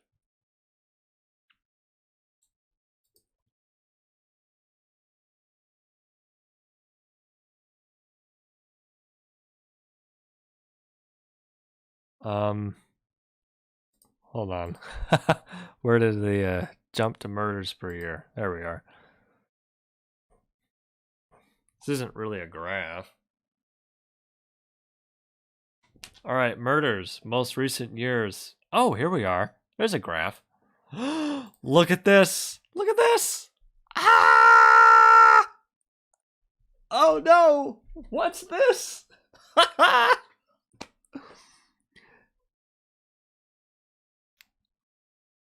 So what did he say? 18 are run, and these cities aren't getting safer, they're getting more dangerous. Oh. Oh. Oh, is that so? Oh. Is it... Is this what that is? This right here? This is what getting more dangerous looks like? Are you sure about that? I am specifically picking out New York because I'm specifically picking out New York City because, well, he gets a cherry pick, so do I, and well, he cherry picked New York earlier, so wow. Isn't by and large like all crime is down across the United States anyway? Like pretty much everywhere. Man, I just want to hold on. I just want to take another moment to just appreciate this graph. Oh, look at that drop. Oh man. Oh, man. Drop the bass on that one. All right. U.S. crime rate by year. You know what this is going to be, right? Oh, look, Pew Research. This is a good one.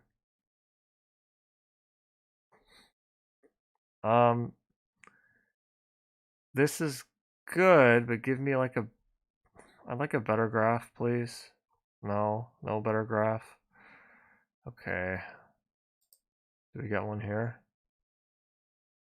Total incarceration. Almost like convictions by race.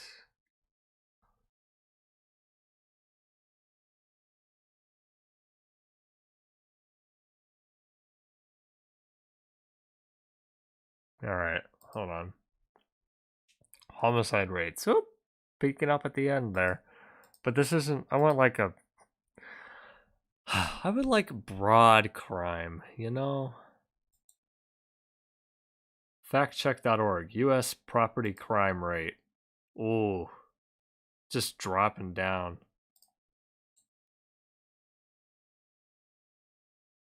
Violent crime rate. Oh, it's a small one. I want a better graph.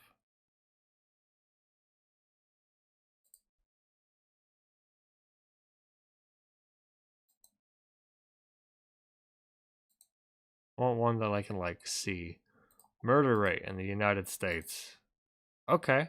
And this is from Google user content. PolitiFact. Alright, that's good enough. So as you can see, yeah, it's peaking up here on the end in 2016, 2015. This is true.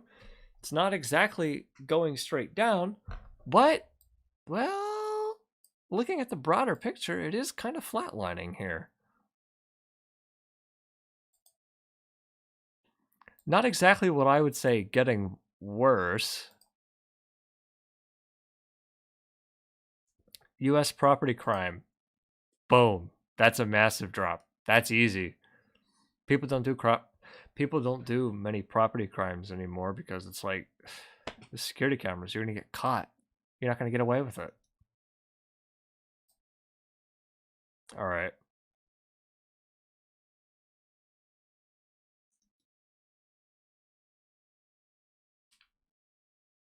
Oh, here's one. American crime rates. American progress. I don't know what this is, but source FBI crime reports. Ooh. Ooh, this is like blurry. Check that out. Oh, yeah. Oh, man. Everything is dropping.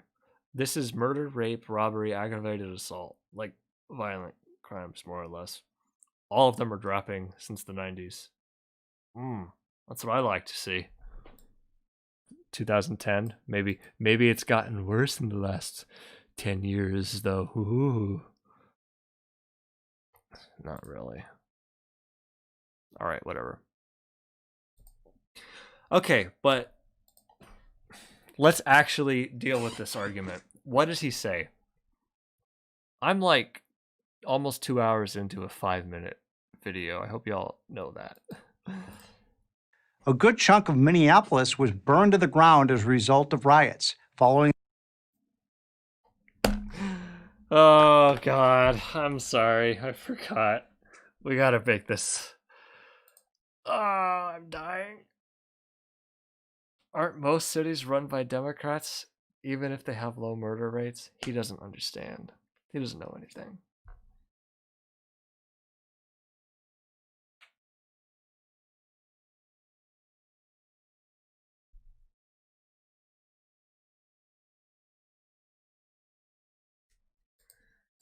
And for decades. And these cities aren't getting safer, they're getting more dangerous. A good chunk of Minneapolis was burned to the ground as a result of riots following the death of George Floyd. Portland. Ha! There it is. There it is. There it is. Okay. How much of Minneapolis is destroyed?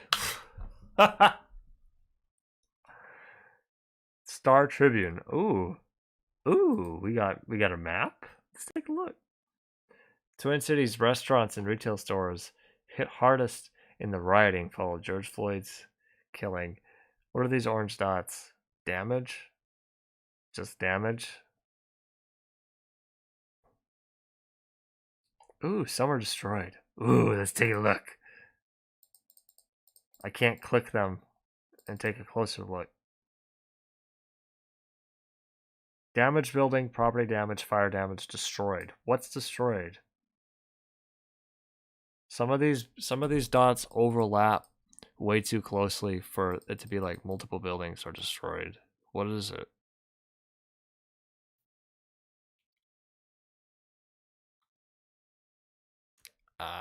Not helpful.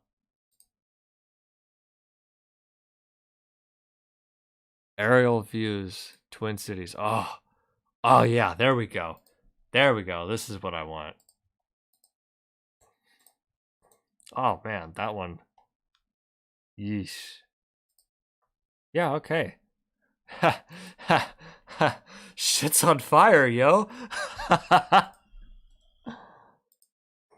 No, that sucks. Wow. They torched a few buildings here. Cheers here. GameStop caught fire. You only have 7 pictures here? This is the one we saw earlier. I'm disappointed. I wanted more. The hell, Twin Cities? That's all you got? Minneapolis issues map showing the extent of buildings damaged. It's not.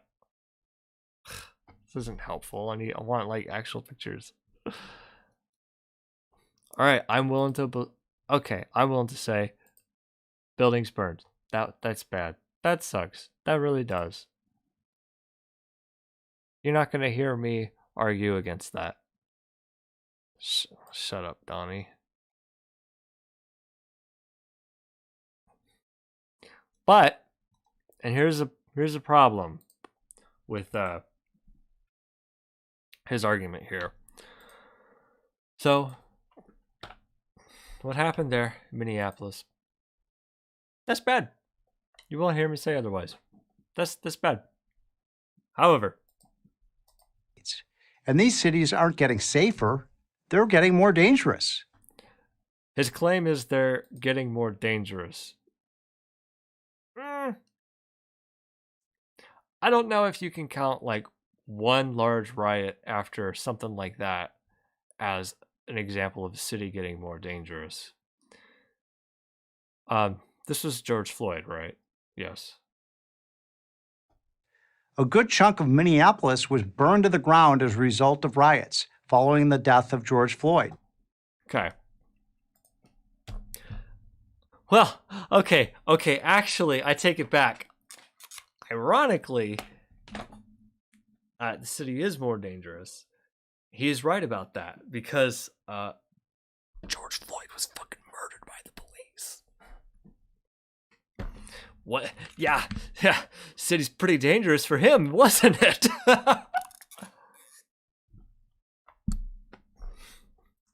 That's not the argument he meant to make, though.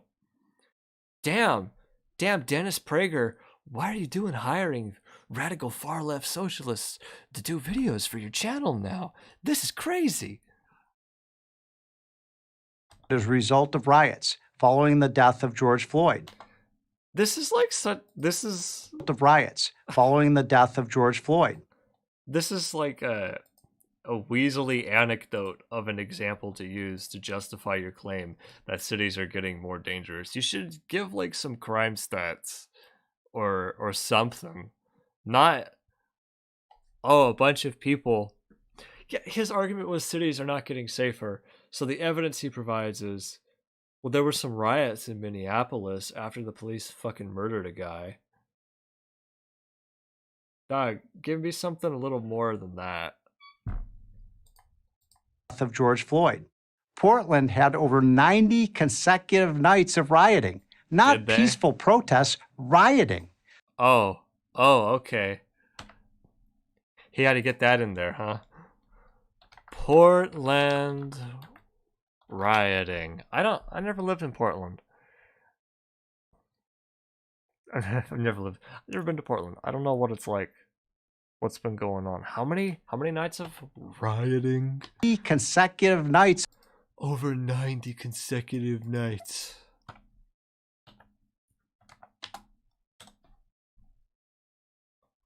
Nightly protests past 90th. NPR. Nice.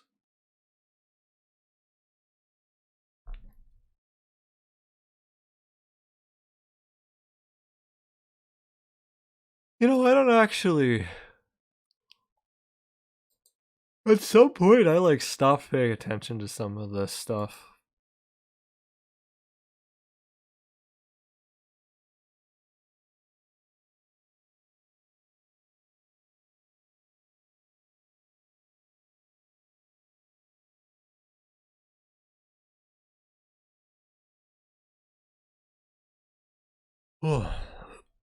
Somebody could walk on their property and declare it a riot. Could be anything or nothing.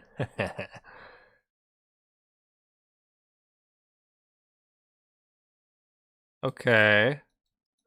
Notice that we've gotten like... Okay, so... I take it back. I'm not even going to engage with this. I thought about it, but I'm not even gonna. Notice that this guy... Ooh, that's a nice face we've paused on. Let me move the chat. That's a nice face we've paused on. It looks like a rat. Notice that we moved from economics.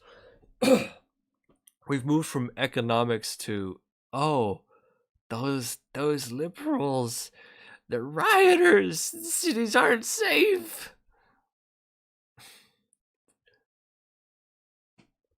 What?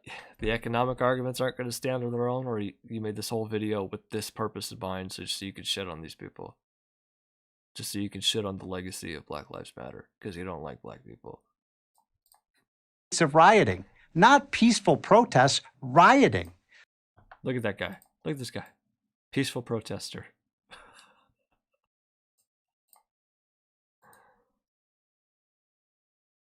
All right, whatever.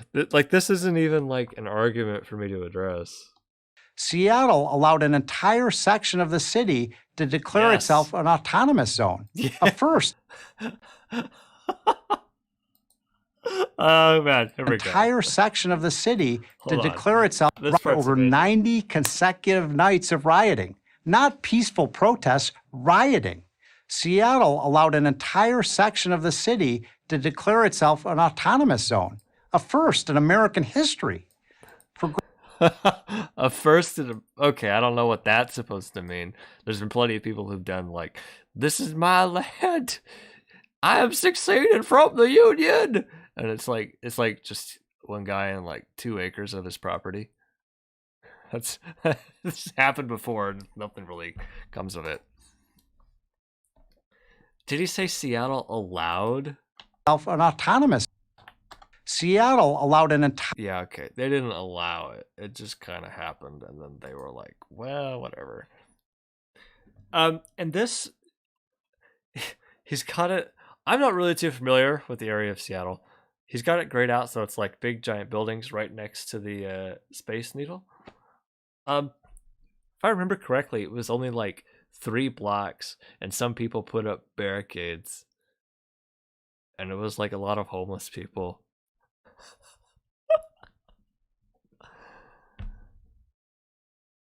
Oh wait, what would he say? They weren't homeless people, they were rioters. Okay. Is there autonomous more to zone, this? a first in American history. A first in American history. Progressive governors, Okay, he abandons it. Okay, Mr. Moore, what if I'm someone who doesn't know anything about that autonomous zone? I don't know what the fuck you're talking about.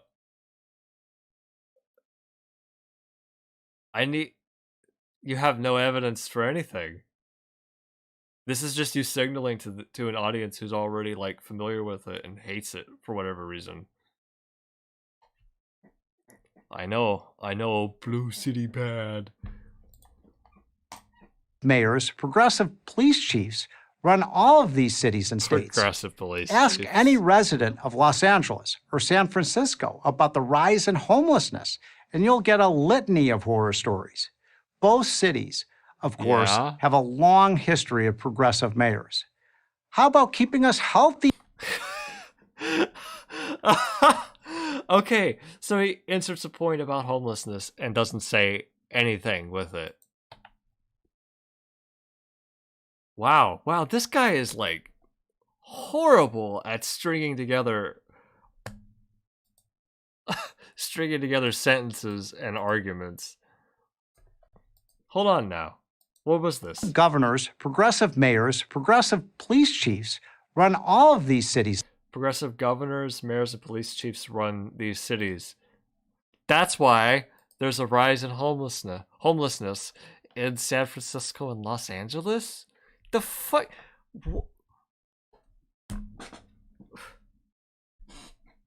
You're missing a few steps here.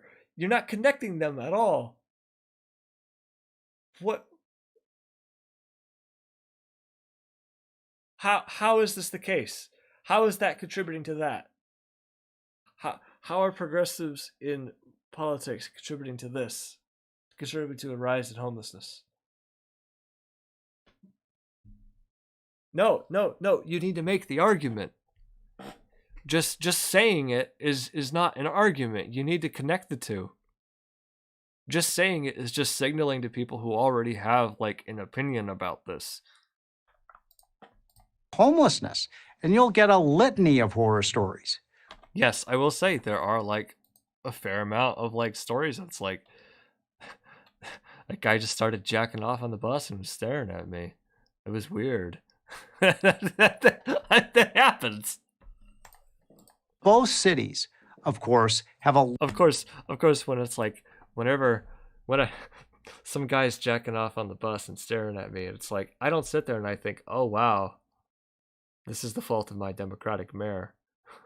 I sit there and think, wow, that guy's probably got, like, severe mental problems. I probably shouldn't get close to him. This is a real shame he's not able to get the help he needs because we live in a country that doesn't value providing health care to people. That's usually what I think of it. Long history of progressive mayors. How about... Okay, he's blaming it on the progressive mayors. This is funny because he mentioned weather earlier. He's like, progressives say it's about weather. Well, I'm gonna bring it up now. You didn't really tie it to anything before, but it ties to this. Why are there so many homeless people in San Francisco and Los Angeles? Huh? They don't have freezing temperatures there. Yeah, the Golden Coast down in California, very, very, very rarely does the weather there get to be freezing. Not only that, we've got other states and cities across the union literally paying for bus tickets for homeless people to go to California. Just take them out of their town and dump them in California. Hold on. Bus tickets to California, homeless. First thing, Vice article. Instead of helping homeless people, cities are busing them out of town. Oi. And this was written in 2020? Okay.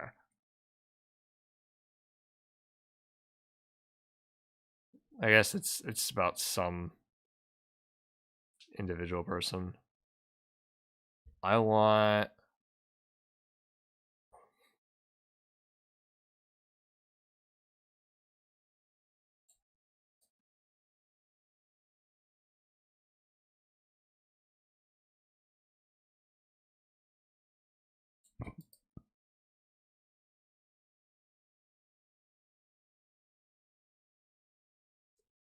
All right, I don't like reading it. Vice is kind of boring. Homeless residents got one-way tickets out of town. Many returned to the streets. Yeah. I don't want to bother reading that. Medium.com. Texas may not be the main source, but Newsom is right. A lot of the homeless in California are not from here. They came from America to take advantage of us. Where homelessness came from. I don't really understand this chart.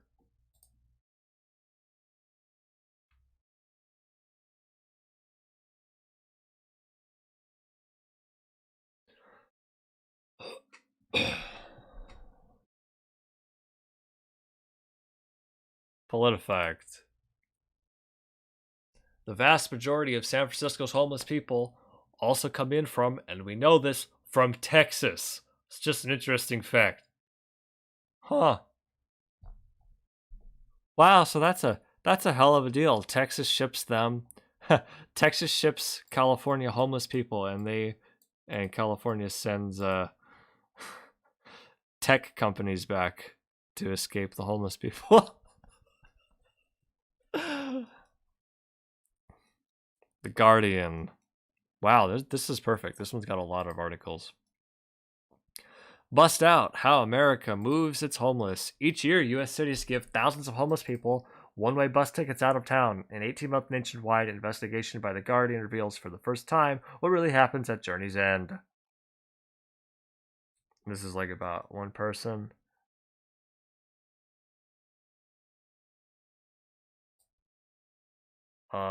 This is like a... What is this? This is an 85-page PDF. I'm sure that's useful, but that's not what I'm looking for. From San Francisco, gov.org. All right.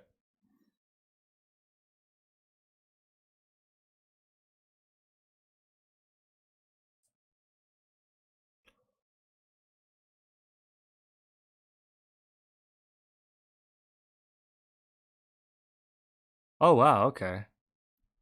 2009, a majority of respondents, 78%, reported they were living in San Francisco before they became homeless. 73% said they lived there for a year or more. 2019, however, 70% reported living at the time they became homeless. 55% reported they lived there for 10 or more years.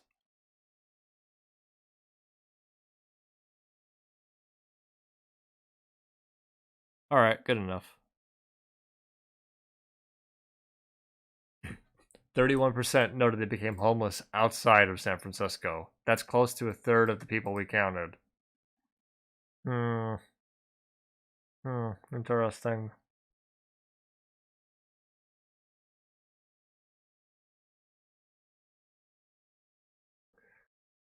Poor people move disproportionately to rural communities. Rural places are poor because poor people move there.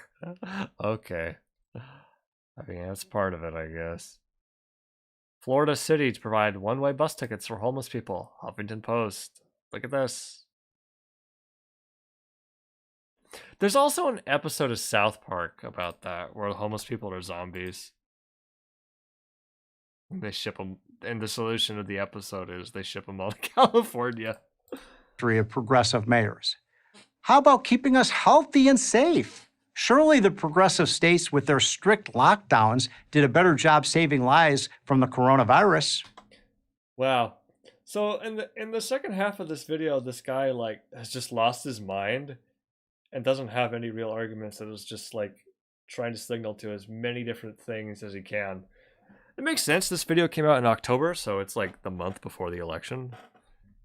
Just trying to get as many things as he can to whip as many people into a fury as he can. Surely these states did better because of their aggressive lockdowns. Do they have aggressive lockdowns? I don't know. I do know Arizona, what he called a red state, which had a Republican governor, I might add, was like, we had like the largest like infection rate for quite a while. I think we're still number one. It's insane because our governor just doesn't fucking care. Nope. Adjusted for population. Oh, no. He's putting Arizona in on this. Oh, boy. As a resident, coronavirus. Nope.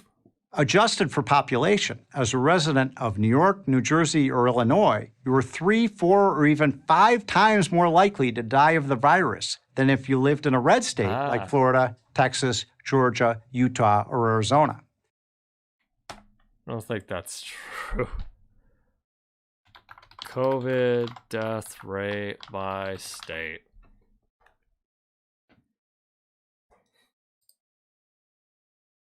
Wait, he said you're more likely to die if you live in these 3 states?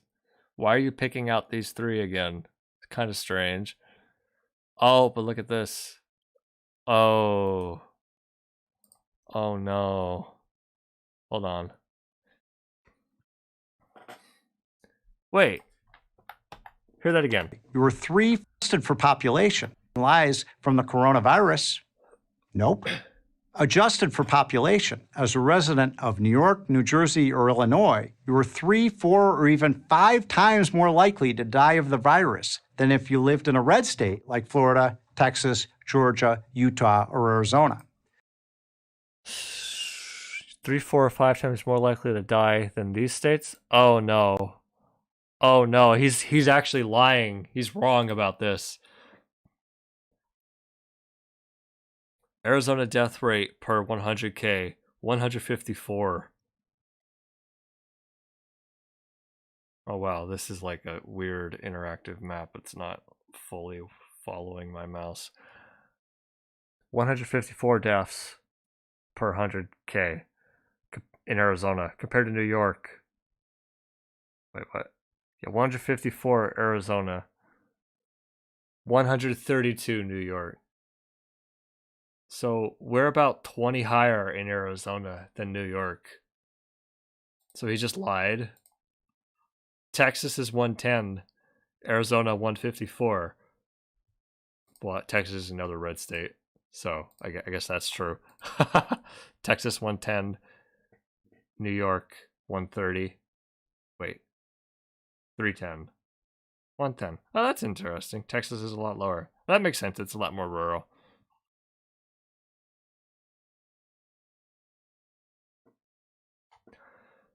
What were the other states I was going to compare it to? Illinois and New Jersey. Illinois, 158. Illinois is only 4 worse. Wow. New Jersey. That is New Jersey, right? It looks like New Jersey, yeah. New Jersey. 230. New Jersey is significantly worse. Wait, no. Yes. Alright. Well, that's that. Florida, Utah, and where? Texas, Georgia, Utah, or Arizona. I also noticed that he's specific comparing these 3 states, which have much more densely populated, very massive population centers, to these 5 states. 3 to 5, that makes sense. To these 5 states have, I'm not super familiar with Georgia, but Texas, Arizona, Utah, these are all a lot more rural. Even Florida, is that Georgia, he said? If you lived in a red state like Florida, Texas, Georgia.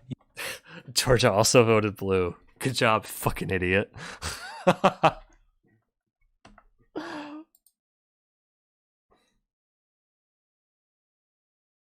Georgia, 115.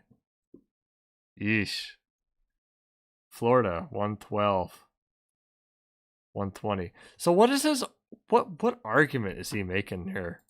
It doesn't even make sense. Hold on. Wait, how does this work? Utah or Arizona. Progressives and liberal Democrats may mean well. Okay, he doesn't have an argument. Oh my god. Nope. I should just play through it first to listen to it. Safe. Long history of progressive mayors. How about keeping us healthy and safe? Surely the progressive states with their strict lockdowns did a better job saving lives from the coronavirus. Nope. God, adjusted for population. As a resident of New York, New Jersey, or Illinois, you are 3, 4, or even 5 times more likely to die of the virus than if you lived in a red state like Florida, Texas, Georgia, Utah, or Arizona. Okay, he drops it. He doesn't explain why those red states, 2 of which are actually blue, he doesn't explain why they would be doing better, even though some of them are not doing better. He doesn't explain what it is about them that are doing better, what it is about blue states and their progressive leaders and their lockdowns that mean they're doing worse. He doesn't explain that. He just... This is trash. And people watch this and they're like, yeah. Progressives and liberal Democrats may mean well. Also, I'm willing to guarantee, like, those measures and lockdowns in those blue states probably did do a hell of a lot, because there's a lot more people there and there's a lot more deaths than the other examples he used. It probably slowed things down by a hell of a lot, and it would be a lot worse if they didn't do it. Now, that's not something he would address, though, because he doesn't make an argument here. He's just saying, look, these states did better. Utah or Arizona. Progressives and liberal Democrats may mean well. Okay. They certainly talk a lot about how much they care about the poor, minorities, and the working class. Yet somehow it's always the poor, minorities, and the working class who pay the price for their bad policies. You didn't substantiate any of that, though. Like, you did, like, you tried to and you said it, but you didn't connect any of these dots. My God. Poor, minorities, and working class. Poor get COVID. He didn't say anything about that. Minorities get arrested. You didn't say anything about that. In fact, you seem to be kind of against the Black Lives Matter, but you didn't explicitly say it, but you were like rubbing up against it. And the working class taxes. Working class are not fucking burdened by taxes.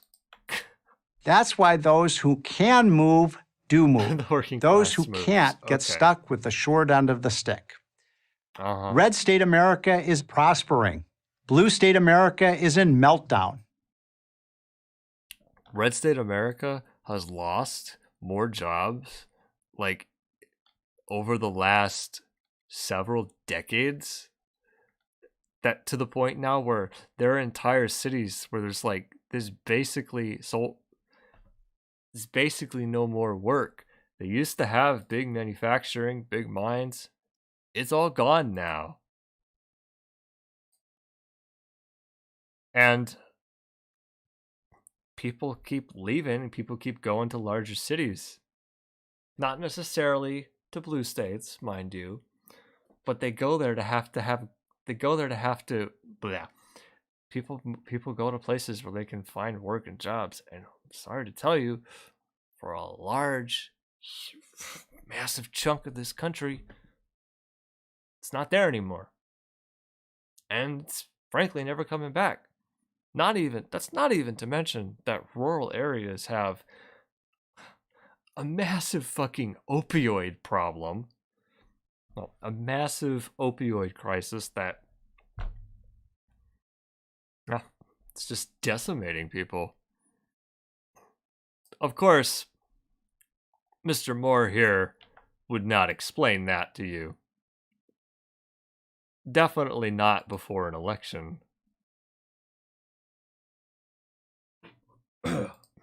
And it's funny he's talking about, like, poor people and minorities get stuck. Short end of the stick. When it's like, how many people are stuck in small towns and small communities and they can't work? They can't work and save up enough money to leave. Because it's just no work. It's a lot more than he would tell you. Red state America is prospering. Blue objectively not true. State America is in meltdown. So where do you want to live? He didn't even substantiate how we're in meltdown. Like, the closest thing he came to it was there were riots in some cities, which is like not real. That's not really. I mean, I don't want more riots, but it seems like it's over, and it's probably not going to happen again. I'm Stephen Moore. All right.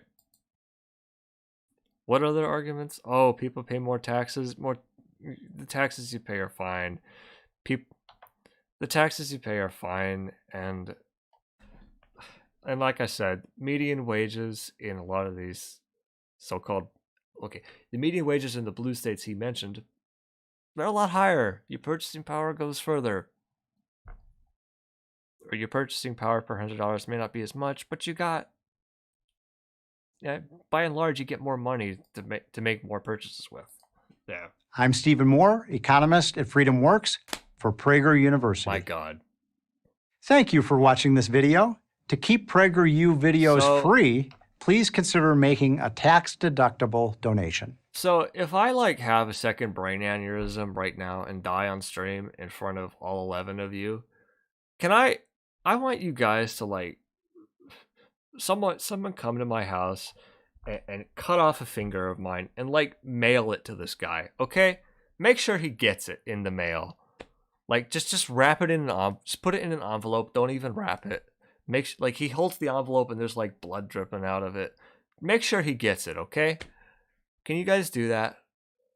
Because this one took longer to go through than any of the other PragerU videos up to this point. Because this guy filled it with so much more bullshit and misinformation than any of the other people have.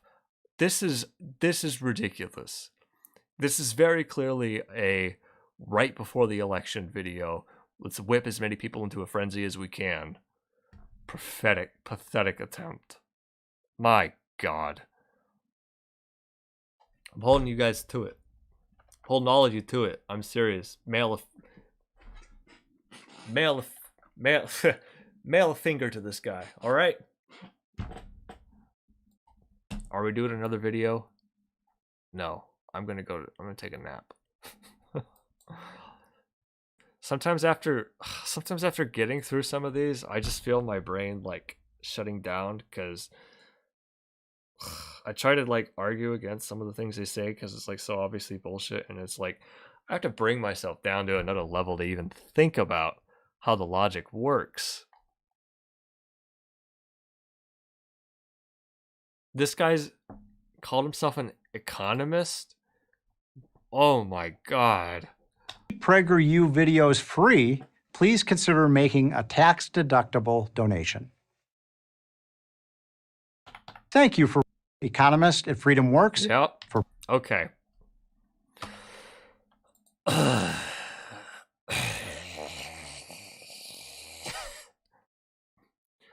Propaganda anime. Is there something in particular you want me to look at? I'm asking. I'm not saying I'll do it right now, but I have a Word document that I save every recommendation as, and I get through some of them on occasion. So if there's something in particular you want me to do, link it, and it'll get onto the list. I can feel, I feel my throat starting to get kind of sore, so I'm gonna wind this down. Kind of gotta look after yourself, Zach. You're getting to be an old man. You have health problems. You got health problems. You gotta look after now, Zach. You've got chronic illnesses. Wonder why some of these people are homeless. Yeah, they're homeless because of well, they don't have any work anymore.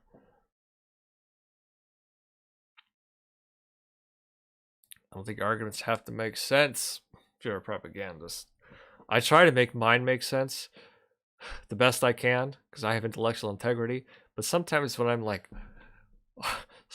arguing against PragerU stuff or other people, it's I am like stun locked because I don't recognize what they're saying to me. And it takes my brain a few moments to process it. All these people upset or have sad faces. Well, because none of these people are happy with their lives. If they were happy, they wouldn't be on Breaker U. If they were happy, they probably wouldn't be conservatives. They've got so desperate to propagate. Yep. Western economics. I could easily find something. It's all right. You just asked if we're doing another one, and I'm telling you, I'm gonna wind down. But if there's anything you do want me if there's anything you do want me to go over, of course, you can always share it on the Discord or email it to me. Either one works. If you share it on the Discord, tag me, I guess. What was this guy's name? Stephen Moore. Let's take a look at Stephen Moore. I looked at his Wikipedia page earlier.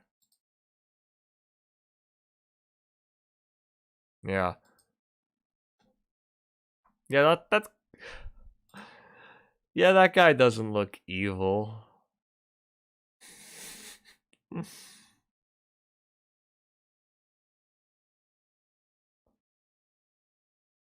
Oh yeah. March 15th, 2019, President Donald Trump announced Moore would be nominated to serve as governor of the Federal Reserve. On May 2nd, Moore withdrew his name from consideration. Moore advised Herman Cain's 2012 presidential campaign and Donald Trump's 2016 presidential campaign. Worked at the Heritage Foundation from 83 to 87 and again since 2014. There we go. That's basically a pretty good character description of the guy. Oh, right. There was something about, oh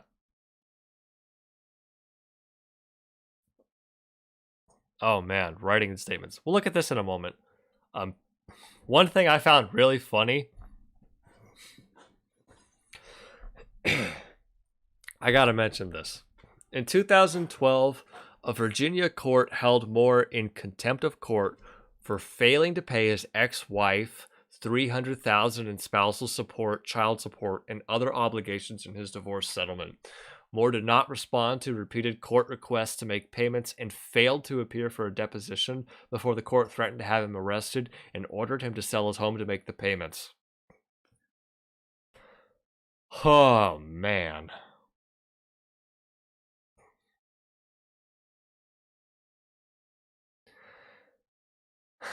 Court revoked the order after he made a $217,000 payment. In January 2018, the IRS obtained a tax lien against Moore for $75,000 in unpaid federal taxes, interest, and penalties, alleging Moore had filed a fraudulent tax return in 2014.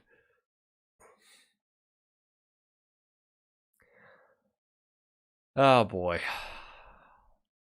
Anyway, there's more here, but ugh. That's just that's pretty funny to me.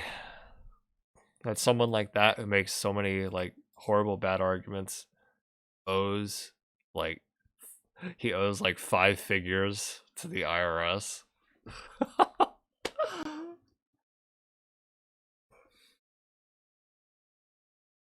Oh, hey, I didn't read this one before. During a 2016 debate on the minimum wage, Moore stated, "I'm a radical on this. I'd get rid of a lot of these child labor laws. I want people starting to work at 11, 12. Yeah. Yeah, there we go. He wants child labor. He is a true free market capitalist. When he talks about how, he wants to get rid of regulation, that's apparently what he means. He wants to bring back child labor. It's his words, not mine.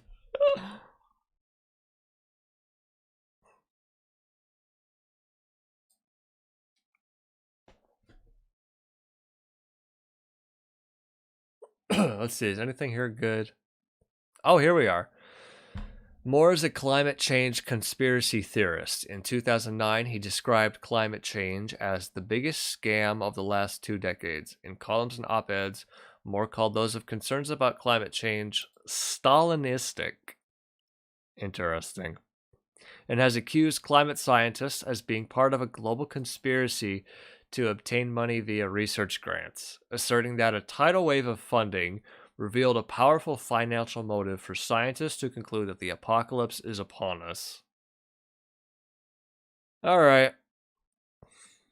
Yeah. Mentally stable genius, Stephen Moore.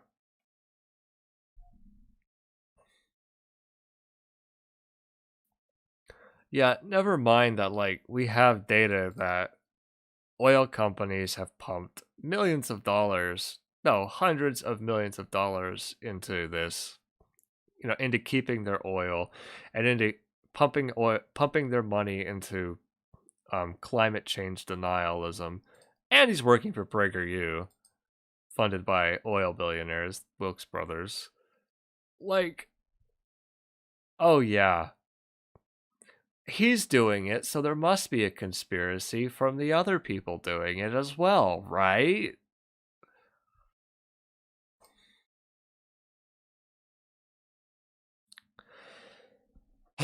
Is there anything else here? Some of these are like stupid. Not interesting. It's talking about deflation. That's not really interesting. Talking about the gold standard. Kind of ridiculous, but not really interesting.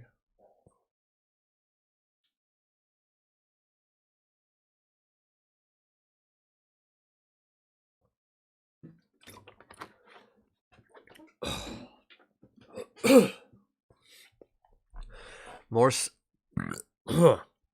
Moore asserted in a December 2018 appearance on CNN that the Federal Reserve was causing deflation in the economy. Although Commerce Department data showed there's constant inflation, April 2019, Moore asserted deflation was the whole reason the economy was so poor in late 2018, although inflation was 2.2 in the fourth quarter of 2018. Wow.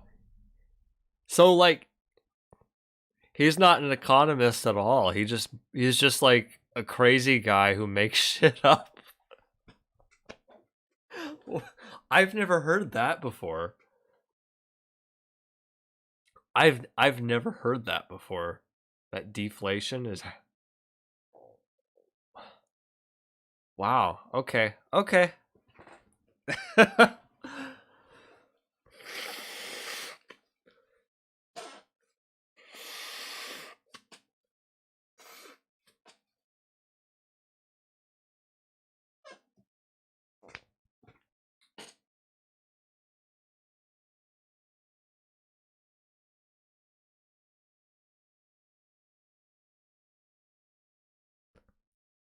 All right, I don't really see anything else here, so we'll just leave it. Contributing editor for National Review, worked at the Heritage Foundation. Yeah, I think we've got enough. We'll put all that. I guess I'll put that in somewhere in the video, either at the start or at the end. We'll figure it out. I'll worry about it later. Today is Wednesday the 20th. I don't know, we might get this done by Friday or Saturday, depending on how I feel, and depending on how the rest of today goes. You know how it goes. Alright, well, I don't think I care about this. I don't care about this. Let me take a glance at the comments.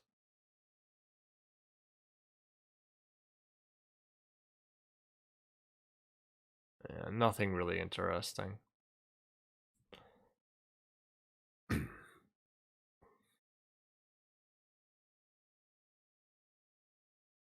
That's okay. That's alright.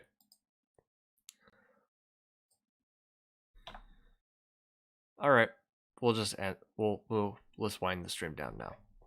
let's end this. Let me turn on my background. Yeah, there we are. Venezuela. All right. So, thank you for joining me, everyone. We are ending the stream for now because I am tired and I can hear it and feel it in my throat, and I'd like to stop now before I wind up like with a very sore throat. I'm sure y'all understand.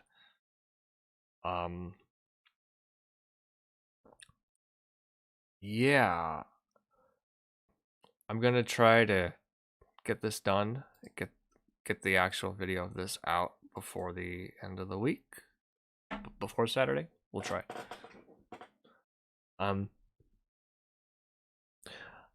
I might try to do another stream soon. We'll see what happens. We'll see how I feel. That's like the major gatekeeper, the major bottleneck for all this content and whatnot, all my YouTube stuff is it's like, how do I feel? that sounds so weird. When I say feel, I mean like I've got chronic health conditions that affect how I feel on a day-to-day basis, and a lot of times I'm like really tired and exhausted, and I only have so much energy to give in any given day. That's what I mean. So it's hard. So sometimes if I'm doing like other stuff in real life, I don't feel like doing anything else. I'm just gonna go lay down. That's it. Basic stuff. That's like Marfan syndrome, Crohn's disease kind of stuff. Nothing like out of the ordinary, nothing new. All right. Bye, everyone. Thanks for watching. Thanks for hanging out with me.